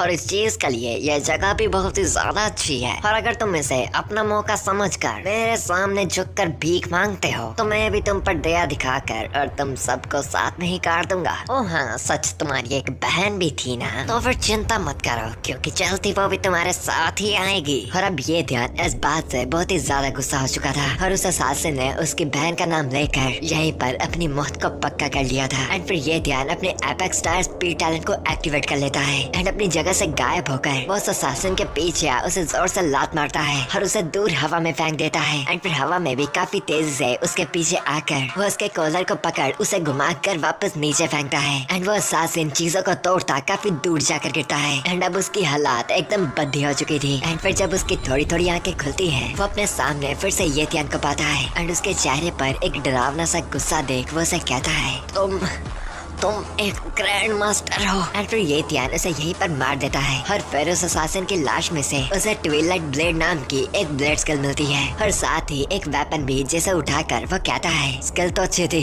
पर यह हथियार मेरे पिछले वाले से काफी बेहतर है और अब ये मेरा हुआ। लेकिन फिर ये याद कर कर कि टाइम काफी लेट हो चुका है, वो वहाँ से वापस अपने घर को निकल पड़ता है क्योंकि उसे पता था कि अगर वो फिर से डिनर के लिए लेट हो गया तो ये यू फिर से उसे भाषण सुनाएगी। एंड देन तो इस एपिसोड की शुरुआत में हम देखते हैं वहीं सड़क पर झाड़ू मार रहे उस मार्शल वॉरियर को जिसे लिन फैमिली ने ये ध्यान की बहन की प्रोटेक्शन के लिए भेजा था। एंड फिर अपने काम को कर वो वहाँ से जाने लगता है कि तभी ये ध्यान भी उसके पास से गुजरता है और वही रुक कर पीछे मुड़ता उसे कहता है, ओल्ड मैन अब महीना हो चुका है, क्या आप पानी पीने के लिए अंदर आना चाहेंगे? एंड वो ओल्ड मैन भी हंसता हुआ कहता है, हाँ जरूर, क्यों नहीं। एंड अपनी पहचान को ये ध्यान के सामने कर लेता है क्योंकि ऑफ कोर्स ये ध्यान को पहले से पता था कि वो कौन है। एंड फिर वो आ जाते हैं कैप्टन गेलवुल्फ के घर पर जहाँ पर फिलहाल में वो रह रहे थे। एंड तभी उन्हें गेलवुल्फ कैप्टन और उसकी बहन भी नोटिस कर लेती है। एंड वो देखते हैं कि ये ध्यान अपने साथ एक गैस को लेकर आया था और ये ध्यान येयू को कहता है अपने गैस के लिए कुछ चाय बनाने को। एंड येयू भी वैसा ही करती है। एंड गेलवुल्फ कैप्टन ये ध्यान से पूछता है, ब्रदर ये ध्यान आखिर ये व्यक्ति कौन है? जिस पर वो ओल्ड मैन भी अपने आप को इंट्रोड्यूस करवाता है, मैं लिन फैमिली से लिंजी हूँ। एंड गेलवुल्फ का कैप्टन उसके नाम को ध्यान से याद करता बिल्कुल हैरान हुआ कहता है, लिंजी आप लेजेंड्स के एल्डर सी हो। एंड उसकी इस बात पर लिंजे भी हंस देता है। एंड फिर जब ये चाय लेके आने वाली होती है, गेलवुल्फ का कैप्टन उसके हाथ से चाय पकड़कर लिंजे को खुद सर्व करने जाने लगता है। एंड अपने मास्टर को किसी और की सेवादारी करती देख ये भी सोच रही होती है, मुझे लगा नहीं था कि मास्टर की भी कोई ऐसी साइट होगी। एंड फिर चाय पीता लिंजे ये त्यान से पूछता है, छोटे ये त्यान ने मुझे चाय पीने के लिए बुलाया, मतलब कि कोई इम्पोर्टेंट बातें होंगी डिस्कस करने को। जिस पर ये ध्यान भी एग्री करता बताता है, जी हाँ, दरअसल मैं एक बात को डिस्कस करना चाहता हूँ। एंड फिर वो येयू के पास जाता उसे उसके सामने करता कहता है, क्या मैं आपको मेरी बहन को मार्शल पावलियन तक ले जाने के लिए कह सकता हूँ, जहाँ पर मिस यूलिंग है। जो सुन ओल्ड मैन लिंजे भी अपने मन में सोचने लगता है, मार्शल पावलियन, मुझे लगा नहीं था कि इसका वहाँ पर भी कनेक्शन होगा। एंड फिर वो येयू की तरफ नजर डालता देखता है कि उसने गले में मार्शल पावलियन का टोकन पहना था। एंड फिर लिंजे कहता है, चिंता मत करो, ये काम तुम मुझ पर छोड़ दो, मैं खुद तुम्हारी बहन को मिस यूलिंग तक लेकर जाऊंगा। एंड ये ध्यान इस बात से खुश होता है, कैप्टन के लिए भी एक अपॉर्चुनिटी बनाने का सोचता है, क्योंकि वैसे भी वो जल्दी वहाँ से चला जाएगा। एंड फिर वो कैप्टन को भी सामने करता उसे बताता है, अगर ये भी लिन फैमिली को ज्वाइन कर पाए, ये पक्का अपना काफी अच्छा नाम बना पाएंगे। एंड कैप्टन तो लिन फैमिली को ज्वाइन करने के ख्याल से ही काफी हैरान हो जाता है, लेकिन ओल्ड मैन लिंजे इस बात से मान जाता है और बताता है, हाँ, ऐसा काम क्यों नहीं, हमारी लिन फैमिली समझदार और काम करने वाले लोगों को हमेशा वेलकम करती है, तो आज से ये मेरा डिसाइपल होगा। एंड फिर ये ध्यान उसे जाकर अपने मास्टर को ग्रीट करने को कहता है। एंड कैप्टन भी सीधा जाकर घुटनों में गिर जाता है और कहता है, मास्टर मेरी बो को एक्सेप्ट कीजिए। एंड उसकी इस चीज से लिंजे भी इम्प्रेस हो जाता है, लेकिन अपने मन में तो वो सोच रहा था, ये कर अब मैंने अपने और ये ध्यान के बीच में एक कनेक्शन बना दिया, जो कि भविष्य में लिन फैमिली के लिए बहुत ही काम आएगा। एंड यहाँ ये ध्यान को कहती है, भाई आपने हम दोनों को किसी और की केयर में डाल दिया, तो फिर अब आप जाकर क्या करने वाले हो? जिस पर ये ध्यान कहता है, मैं बस अपने छोटे मोटे काम पूरे करने चला हूँ, चिंता करने की कोई जरूरत नहीं। पर उस झूठ को जानती ये उसे झिड़काने लगती है। पर ये ध्यान उसे समझाने की कोशिश करता है, मैं सच में जल्दी ही वापस आ जाऊंगा, और जब तक मैं जा रहा हूँ लिटिल जिन तुम्हारी रक्षा करेगा। एंड लिटिल जिन को पकड़ते ये उसे कहती है, लिटिल जिन क्या ये शक्तिशाली है?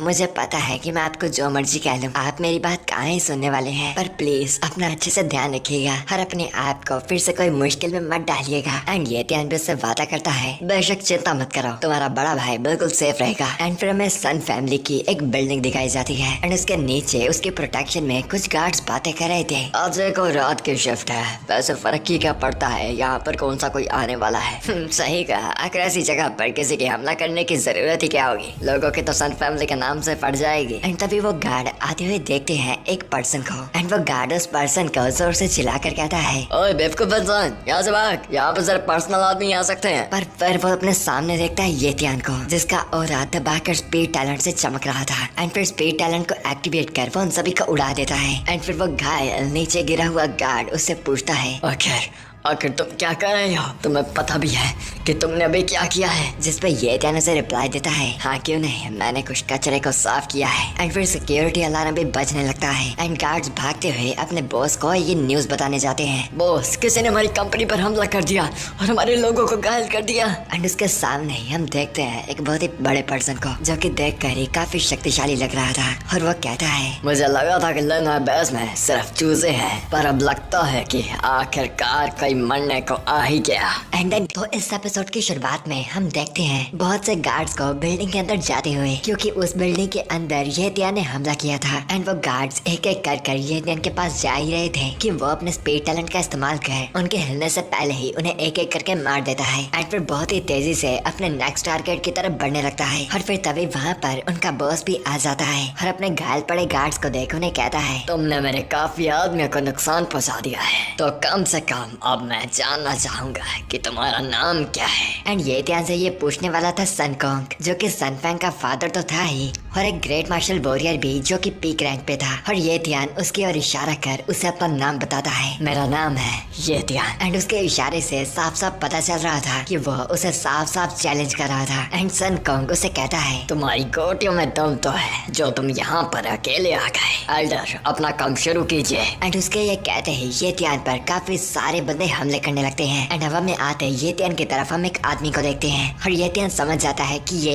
एक एम्बुश था एंड इनका इरादा था ये त्यान को चारों तरफ से घेरने का। एंड उसके पीछे से भी एक पर्सन आ रहा था जिसे ये त्यान नोटिस तो कर लेता है एंड हमला करने के लिए अपने डैगर को बाहर निकालता है। पर उस पर हमला करने वाला ओल्ड मैन अपने टैलेंट का इस्तेमाल करता है एंड उसके हाथों के ऊपर करते ही एक बैरियर सा बन जाता है। एंड तभी ये त्यान के हाथ बांधे जाते हैं क्योंकि उस ओल्ड मैन के पास था रिस्ट्रेंट टैलेंट जिससे वो किसी को भी पकड़ सकता था। एंड फिर ये त्यान वहीं पर नीचे गिर जाता है और पकड़ा जाता है। एंड तभी वहाँ पर और भी काफी लोग इकट्ठा हो जाते हैं एंड ये त्यान उन सभी को अपने सामने पाता है और उन्हीं में से एक बंदा कहता है, हाँ, हमने कितना देर इंतजार किया और यहाँ पर सिर्फ एक बच्चा आया है। पर बाकी तो मेंबर्स इस बात पर कोई कमेंट नहीं करते। पर उन्हीं में से एक लेडी कहती है कि वो काफी डिसअपॉइंट हुई है क्योंकि उसे लगा था कि यहाँ पर कोई शक्तिशाली आएगा पर ये एक कमजोर सा बालक था। एंड तभी रिस्ट्रेंट टैलेंट वाला ओल्ड मैन कहता है, मुझे कुछ करना भी नहीं पड़ा पर तुम्हारे लिए ये एक होनर की बात होगी कि तुम मेरे इस ना भाग पाने वाले जाल के बीच में मरे। एंड सन कॉन्ग उन सभी एल्डर्स को शुक्रिया करता है एंड उन सभी को कहता है, उस बच्चे के पास हमारे लिए काफी काम की चीजें होंगी तो आप सभी लोग वो आपस में बांट सकते हैं। एंड तभी उनमें से एक नोटिस करता है कि ये त्यान के पास एल्डर क्वीन का ब्लेड था, यानी वही असासिन जिसने पहले ये त्यान पर हमला किया था। एंड उन्हें समझ नहीं आता कि आखिर ये त्यान के पास उसका ब्लेड क्यों था। एंड इस बात से चिढ़कर वो एल्डर ये त्यान को पीटने लगता है और उसे पकड़ उससे पूछता है, आखिर एल्डर क्वीन कहाँ पर है?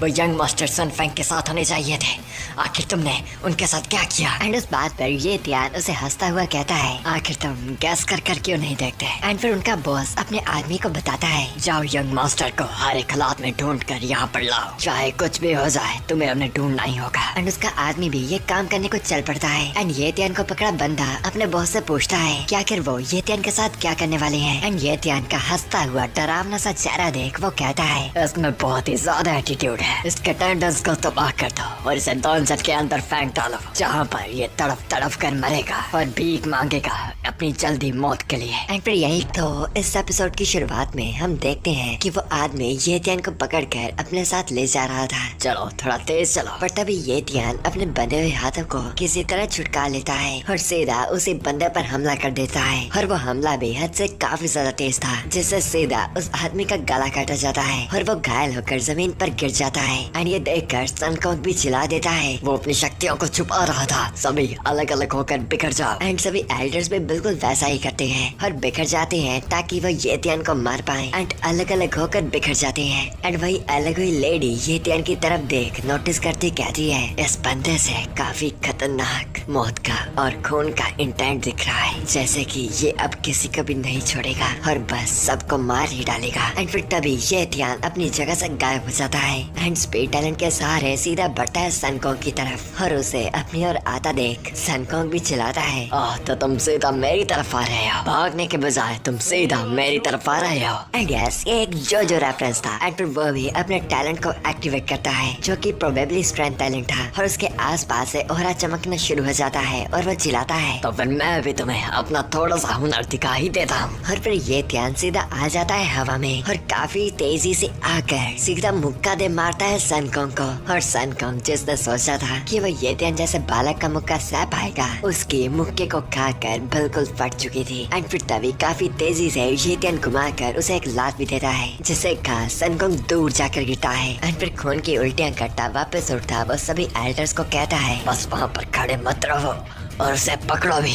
एंड फिर तभी बहुत ही बड़े शरीर वाला एल्डर अपने मसल्स के साथ फ्लेक्स मारता काफी तेजी से आता है ये त्यान पर हमला करने के लिए। एंड अपने टैलेंट को एक्टिवेट कर वो ये त्यान के साथ स्ट्रेंथ का कंपटीशन करता है और ये त्यान भी अपने स्ट्रेंथ टैलेंट को एक्टिवेट कर उसकी ताकत की बराबरी करने लगता है। एंड उनके इस ताकत भरे ओरा से ही वहाँ की पूरी जमीन काम कर टूटने लगती है। एंड ये त्यान उस एल्डर की तारीफ करता कहता है, हो तुम्हारे पास काफी ताकत है पर बस मैं इतना ही कह सकता हूँ। एंड फिर तभी हम देखते हैं उसके पीछे से आ रहे उस बूढ़े एल्डर को जो कि ये त्यान को छू कर उसे बंदी बनाने ही वाला था कि उससे पहले ही ये त्यान पलट कर उन दोनों को ही लात मारता है और वो दोनों गिरते हैं दूर जाकर। एंड ये त्यान उस बूढ़े एल्डर को बताता है, बूढ़े एल्डर मैं एक ही जाल में बार बार नहीं फंसने वाला। पर वेल बस उसने ये सोचा ही था। एंड बूढ़े एल्डर का ताना सुनता ये त्यान अपने पैरों की तरफ देखता है एंड पाता है कि वो बन चुकी थी। एंड ये तब था जब ये त्यान ने उस बूढ़े एल्डर को किक की थी। एंड यहाँ पर एक तरफ सभी मरे हुए गार्ड्स की की सोल्स का इस्तेमाल कर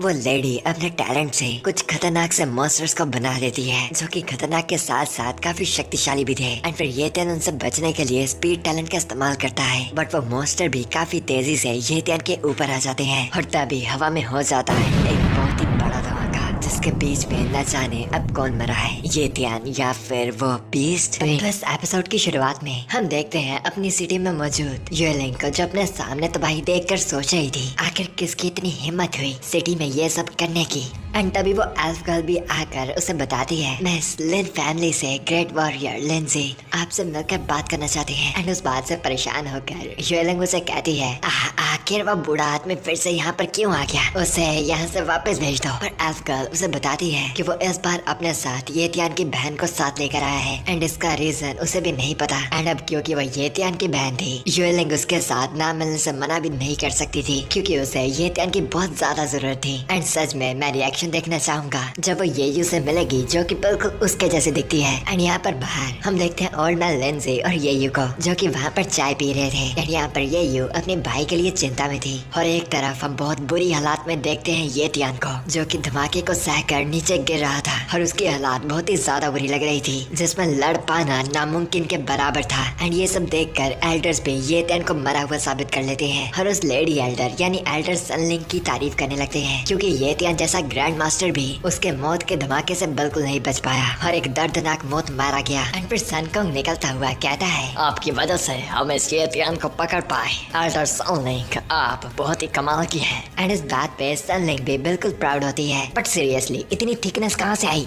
एनीवेज वो बूढ़ा एल्डर सनकोंग से पूछता है, फातिराज अब हम इसके साथ क्या करें, ये बहुत ही ज्यादा घायल है, तो इसके पास ज्यादा टाइम नहीं बचा होगा। जिस पर सनकोंग ये त्यान को यहीं पर एग्जीक्यूट करने को बोलता है कि तभी वो ओल्ड एल्डर नोटिस करता है उसकी तरफ काफी तेजी से बढ़ रही ये त्यान के डैगर को। एंड मौके पे ही वो ओल्ड एल्डर अपने आप को डिफेंड कर लेता है। एंड यहाँ पर ये त्यान हीलिंग टैलेंट के साथ हील हो चुका था। एंड ये सच में काफी टाइम बाद ये त्यान को मौका मिला था अपने हीलिंग टैलेंट को यूज करने का, कि लिटरली मैं भी इसके बारे में भूलने वाला था। खैर उस हमले को सहकर वो बूढ़ा एल्डर दूर जाकर गिरता है, एंड बाकी सभी भी ये त्यान को जिंदा पाकर एकदम हैरान हो जाते हैं। एंड फिर वो देखते हैं कि ये त्यान वहाँ से गायब हो चुका था। एंड तभी वो आ जाता है उस बॉडी बिल्डर एल्डर के पीछे, और उसका सर पकड़कर वो जोर से स्पीड और स्टंट टैलेंट के साथ उसे जमीन में पटक कर दे मारता है। एंड यहीं पर यहाँ तो वो एल्डर बहुत ही ज्यादा घायल हो चुका था, और यहाँ तो प्रोबेबली मर चुका था। एंड फिर स्पीड टैलेंट के सहारे वो अपने अगले टारगेट की तरफ बढ़ने लगता है, और अपने वेपन को उस ओल्ड एल्डर की लाश से वापस बुला लेता है। एंड सामने आ जाता है सनलिंग एल्डर के, लेकिन वो उसके हमले पर रिएक्ट तक भी नहीं कर पाती। एंड ये त्यान अपने स्पीड टैलेंट से उसे वहाँ पर काट डालता है। एंड अपनी बाजी को बिल्कुल पलटते देख सनकोंग एकदम डर गया था, क्योंकि उसके सभी मोस्ट ट्रस्टेड एल्डर भी मारे जा चुके थे। एंड फिर ये त्यान उसकी तरफ बढ़ता उसे बताता है, क्या हुआ,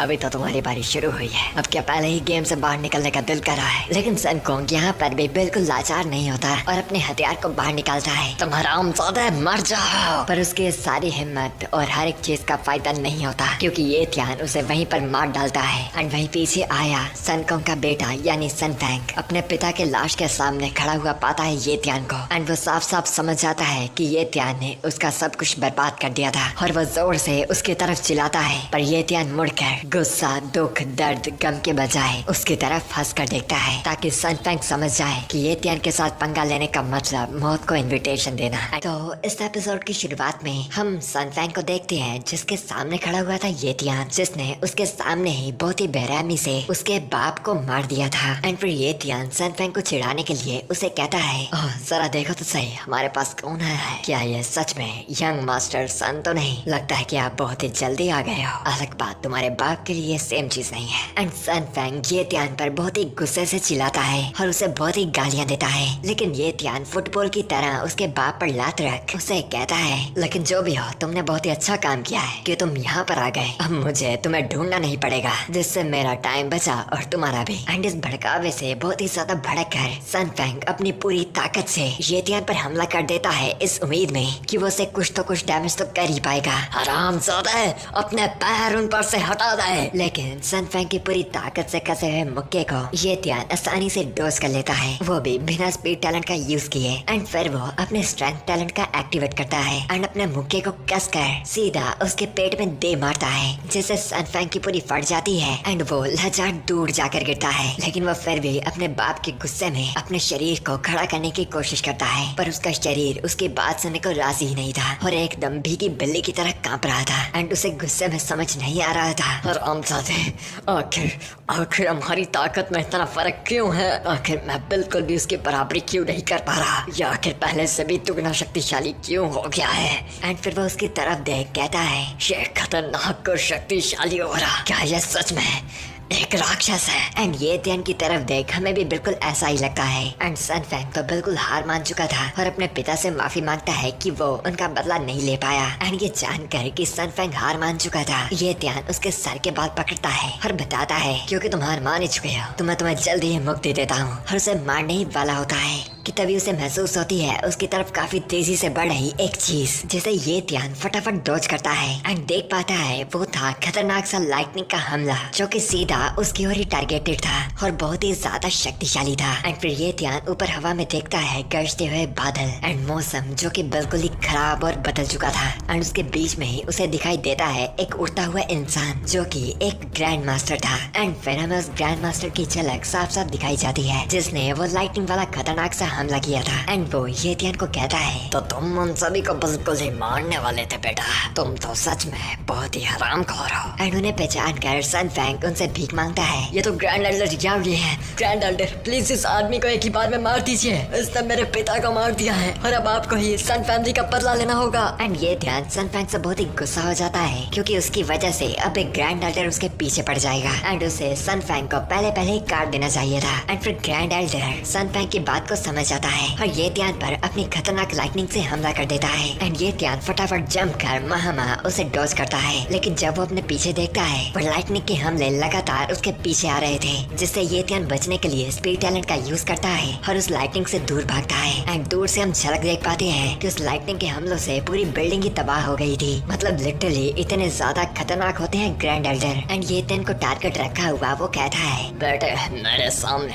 तुम बस एक कीड़े की तरह हो, तो चुपचाप अपने आप को मेरे हवाले कर दो। एंड सन फैंग भी डर कर उस जगह से दूर भागने लगता है, क्योंकि जब एक ग्रैंड मास्टर ने एक्शन लिया तो वो गुस्से में पूरी सिटी को ही तबाह कर सकते हैं। लेकिन तभी स्पीड टैलेंट के सहारे ये त्यान उसके सामने आ जाता है। एंड ये त्यान का प्लान था, क्योंकि वह जानता था कि उस ग्रैंड मास्टर की लाइटनिंग उसका हर तरफ पीछा करेगी एंड वो लाइटनिंग वहाँ पर भी गिर जाती है। लेकिन मौके पर ही ये त्यान वहाँ से हट जाता है। लेकिन सन फैंग की तो सच में खिचड़ी बन गई थी, लेकिन वह फिर भी जिंदा बच गया था, क्योंकि वो लाइटनिंग डायरेक्टली उसके नहीं लगी थी। एंड वो ग्रैंड एल्डर पर चिल्लाता उन्हें सावधानी से हमला करने को कहता है, जिसे वो ग्रैंड एल्डर भी जोक समझकर हंसने लगता है। लेकिन हवा में उसके पीछे ही मौजूद था ये ध्यान, जो कि अपने मुक्के को पूरी तरह कसकर उस ग्रैंड एल्डर पर दे मारता है। पर उससे भी हैरानी की बात ये थी कि उसका मुक्का उस ग्रैंड एल्डर की प्रिमोडियल शील्ड के पार नहीं जा पा रही थी। एंड वो ग्रैंड एल्डर ये ध्यान को अपना टारगेट कर लेता है। एंड देन यहीं पर ये एपिसोड खत्म हो जाता है। इस एपिसोड की शुरुआत में हम देखते हैं कि ये ध्यान हवा में होता है, उस ग्रैंड मास्टर को मुक्का मारने की कोशिश कर रहा, पर वो उसके शक्तिशाली और स्ट्रॉन्ग बैरियर के पार नहीं जा पा रहा होता। एंड तभी ग्रैंड मास्टर अपनी लाइटिंग एनर्जी को अनलीश कर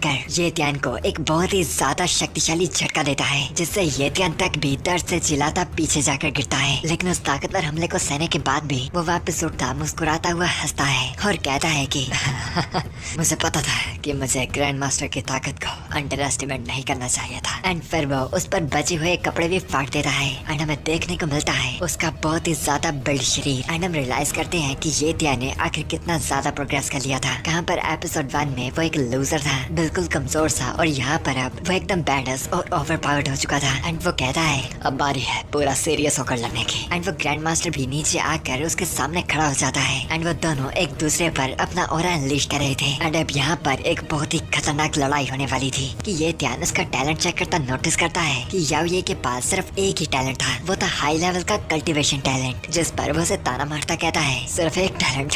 लगता है कि ये बस एक साधारण सा ग्रैंड मास्टर है, और इसकी बातें तो देखो बड़ी बड़ी, जिस पर ग्रैंड मास्टर भी गुस्सा होता है। अभी अभी तुमने क्या भौंका, इसे एक बार फिर से कहने की हिम्मत करोगे? जिस पर ये ध्यान उसे बताता है मैं कह रहा हूँ आगे तुम्हारे लिए इतना आसान नहीं होगा ग्रैंड मास्टर बनना। देखो तो सही, कहा तुम इतने शक्तिशाली होने में बुढ़े हो चुके हो, तो मैं चाहूंगा कि तुम इस बूढ़ी एज में अपनी हड्डियां मत तोड़वा लेना, क्योंकि बाद में तुम्हारा ध्यान रखने वाला कोई नहीं होगा और तुम बस आखिरी दिनों में लेटे हुए रोते रहोगे। एंड सन फैंग भी ग्रैंड मास्टर को और भड़कावा देता है। ग्रैंड मास्टर देखा ये कितना ज्यादा अकड़ू है, ये आयरन फैंग बेस को खिलौने की तरह इस्तेमाल कर रहा है और बस पत्थर की तरह उन्हें कुचल कर जा रहा है। एंड ये ध्यान तो देखता हैरान था, और सच ये बंदा भी जिंदा है, कैसे भूल जाता हूँ इसके बारे में। ग्रैंड मास्टर आपको इसके चित्रे चित्रे मिटा डालने होंगे। एंड इस बात पर ग्रैंड मास्टर भी एग्री करता है, क्योंकि वो जानता था कि अगर उसने ये ध्यान को जाने दिया तो एक टाइम पे पहुंचकर उसे रोकने वाला कोई नहीं होगा। एंड फिर वो ये ध्यान पर एक सरप्राइज हमला करता है, एक खतरनाक सा तेज सा बिजली का झटका, और ये ध्यान स्पीड टैलेंट के सहारे उसे डोज करता है। एंड वो हमला पीछे जाकर बिल्डिंग्स को तबाह करता है, जिससे थोड़ा इम्प्रेस्ड हो ग्रैंड मास्टर भी बताता है ओह, मेरे सरप्राइज अटैक को डोज कर लेना, तुम्हारी तेजी तो इतनी बुरी नहीं है। एंड ये ध्यान भी उसके कॉम्प्लीमेंट के लिए शुक्रिया करता है। एंड स्पीड टैलेंट के सहारे अचानक ही उसके पीछे आ जाता है, जिसे ग्रैंड मास्टर भी अच्छे से नहीं देख पाता। एंड फिर ये ध्यान उस पर झपट्टा मारता है एंड सीधा अपनी किक को उसके मुंह पर दे मारता है, पर उस किक से बिल्कुल भी न हिलता हुआ ग्रैंड मास्टर बताता है तुम्हारी तेजी तो बहुत है, पर तुम बेचारे तुम्हारे पास ताकत की कमी है। पर उसे क्या पता कि ये ध्यान बस ड्रामे कर रहा था। एंड फिर वो टच हुआ अपने स्ट्रेंथ टैलेंट को एक्टिवेट करता है, एंड उसकी किक से अचानक ही एक ताकत का झटका आकर उस ग्रैंड मास्टर को बहुत ही दूर हवा में उड़ाकर फेंकता है। एंड दीवार के शेक से बाहर निकलता हुआ ग्रैंड मास्टर को समझ नहीं आ रहा होता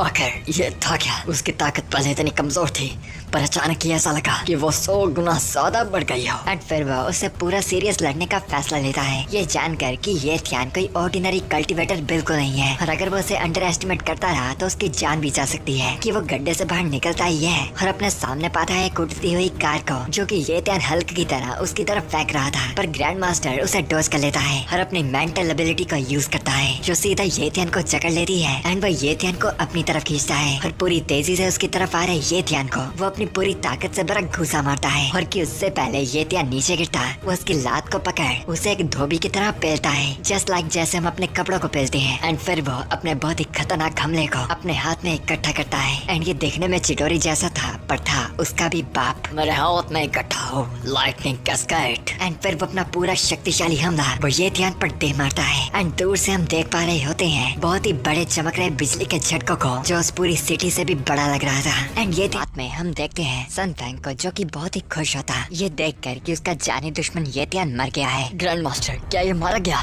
क्या ये ध्यान मारा गया? कमाल है, आप तो सच में कमाल के हैं। ग्रैंड मास्टर की जय हो। एंड वो भागा हुआ ये ध्यान की बॉडी की तरफ जाने लगता है, पर तभी ग्रैंड मास्टर को काफी ज्यादा दर्द महसूस होती है और खांसते वक्त उसके शरीर से खून निकलता है, जिसे देख वो एकदम हैरान होता है। आखिर मैं घायल कैसे हो गया? ये ध्यान मुझे घायल करने में कामयाब हो गया। एंड फिर वो सन फैंग को ये बताता जाने लगता है कि वो इन फालतू और छोटी बातों को सन फैंग पर छोड़ रहा था और उससे पहले वापस जा रहा था, ताकि वो अपनी इंजरी का कुछ कर पाए, वरना वो उसके कल्टीवेशन के फाउंडेशन को काफी ज्यादा खराब कर सकती थी। एंड जब ग्रैंड मास्टर सन फैंग के करीब से निकलता ही है, सन फैंग का शरीर उस पावर अप से कांपने लगता है। मेरा शरीर इनकी ताकत के सामने कांप रहा है, तो क्या ये होती है एक ग्रैंड मास्टर की ताकत? एंड हम देख पाते हैं कि इसकी बोलती ही बंद हो चुकी थी। एंड फिर डली हुई रात के वक्त हम देखते हैं कि सन फैंग ये ध्यान की बॉडी पर थूक रहा था और उसे लाते मारता उसे बेइज्जत करता वो कहता है, हाँ पहले बहुत भौंक रहे थे तुम, देखा, पर सन फैमिली फिर भी तुम्हें खत्म कर पाई है। एंड फिर हंसता हुआ वो बताता है कि वो सन फैंग की बॉडी को भूखे कुत्तों के लिए खाने के लिए छोड़ देगा, पर उसी वक्त ये ध्यान की आंखें खुल जाती हैं। एंड वो एक सेकंड नहीं लेता उठकर सन फैंग का गला पकड़ने में, और उससे पूछता है, तो तुम पहले क्या बोल रहे थे?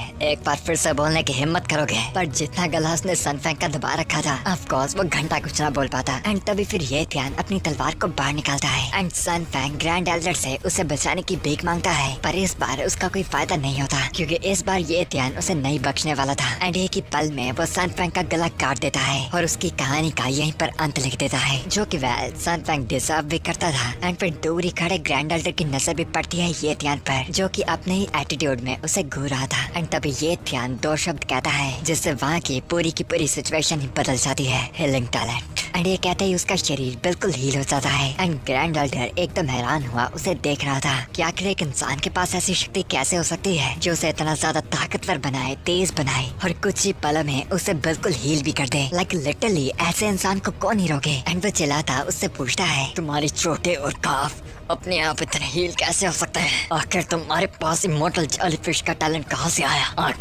आखिर तुम हो कौन? पर ये ध्यान सरकास्टिक वे में उसे बताता है, मैं तो बस एक आम इंसान हूँ जिसका एक कमजोर सा टैलेंट जाग गया था। एंड फिर वो एक और टैलेंट को एक्टिवेट कर उस पर संग फैमिली के टेक्निक ढेर से विंड स्लैश को इस्तेमाल करता है, जिन्हें देख ग्रैंड एल्डर सोच में आ जाता है ये तो सन फैमिली की secret art the wind slash है, पर इसके नंबर बहुत ही ज्यादा है और इन सब का तो मैं भी डॉच नहीं कर पाऊंगा। एंड फिर वो ढेर से विंड स्लैश सीधा जाकर उस ग्रैंड एल्डर को लगते हैं और उसकी ऐसी तैसी और माँ बहन एक कर देते हैं। पर वो ग्रैंड एल्डर उन सबको भी सह लेता है एंड हम देख पाते हैं उसके एक शैतान जैसे शरीर को और वो ये ध्यान पर चिल्लाता है, हरामजादा है, अब यहाँ पर अगर मेरी जान भी चली गई मैं तुझे अपने साथ नरक के दरवाजों पर लेकर जाऊंगा। पर तभी स्पीड टैलेंट का इस्तेमाल कर ये ध्यान उसके सामने से गायब हो जाता है और साथ ही साथ अपने मुक्के को स्टैंड टैलेंट से दबाकर कसकर वो ग्रैंड एल्डर के पीछे सीधा उसके मुंह पर दे मारता है और उसे आधा जमीन में गाड़ देता है। मैंने ध्यान तो नहीं दिया कि तुम क्या कह रहे थे, पर ये मेरा पहले का बदला है। एंड वो ग्रैंड एल्डर इतनी बड़ी बड़ी बातें करने के बाद पीछे जा गिरता है। तू हरामजादा है, देखना एक दिन तेरा कितना बुरा हाल होगा। पर ये ध्यान उसकी बकवास पर ध्यान नहीं देता एंड स्ट्रेंथ टैलेंट से भरी लात को वो सीधा उसके मुंह पर दे मारता है और उससे एक सवाल पूछता है, क्या मैंने तुम्हें हिलने की इजाजत दी? बट ऐसे टाइम पर भी तो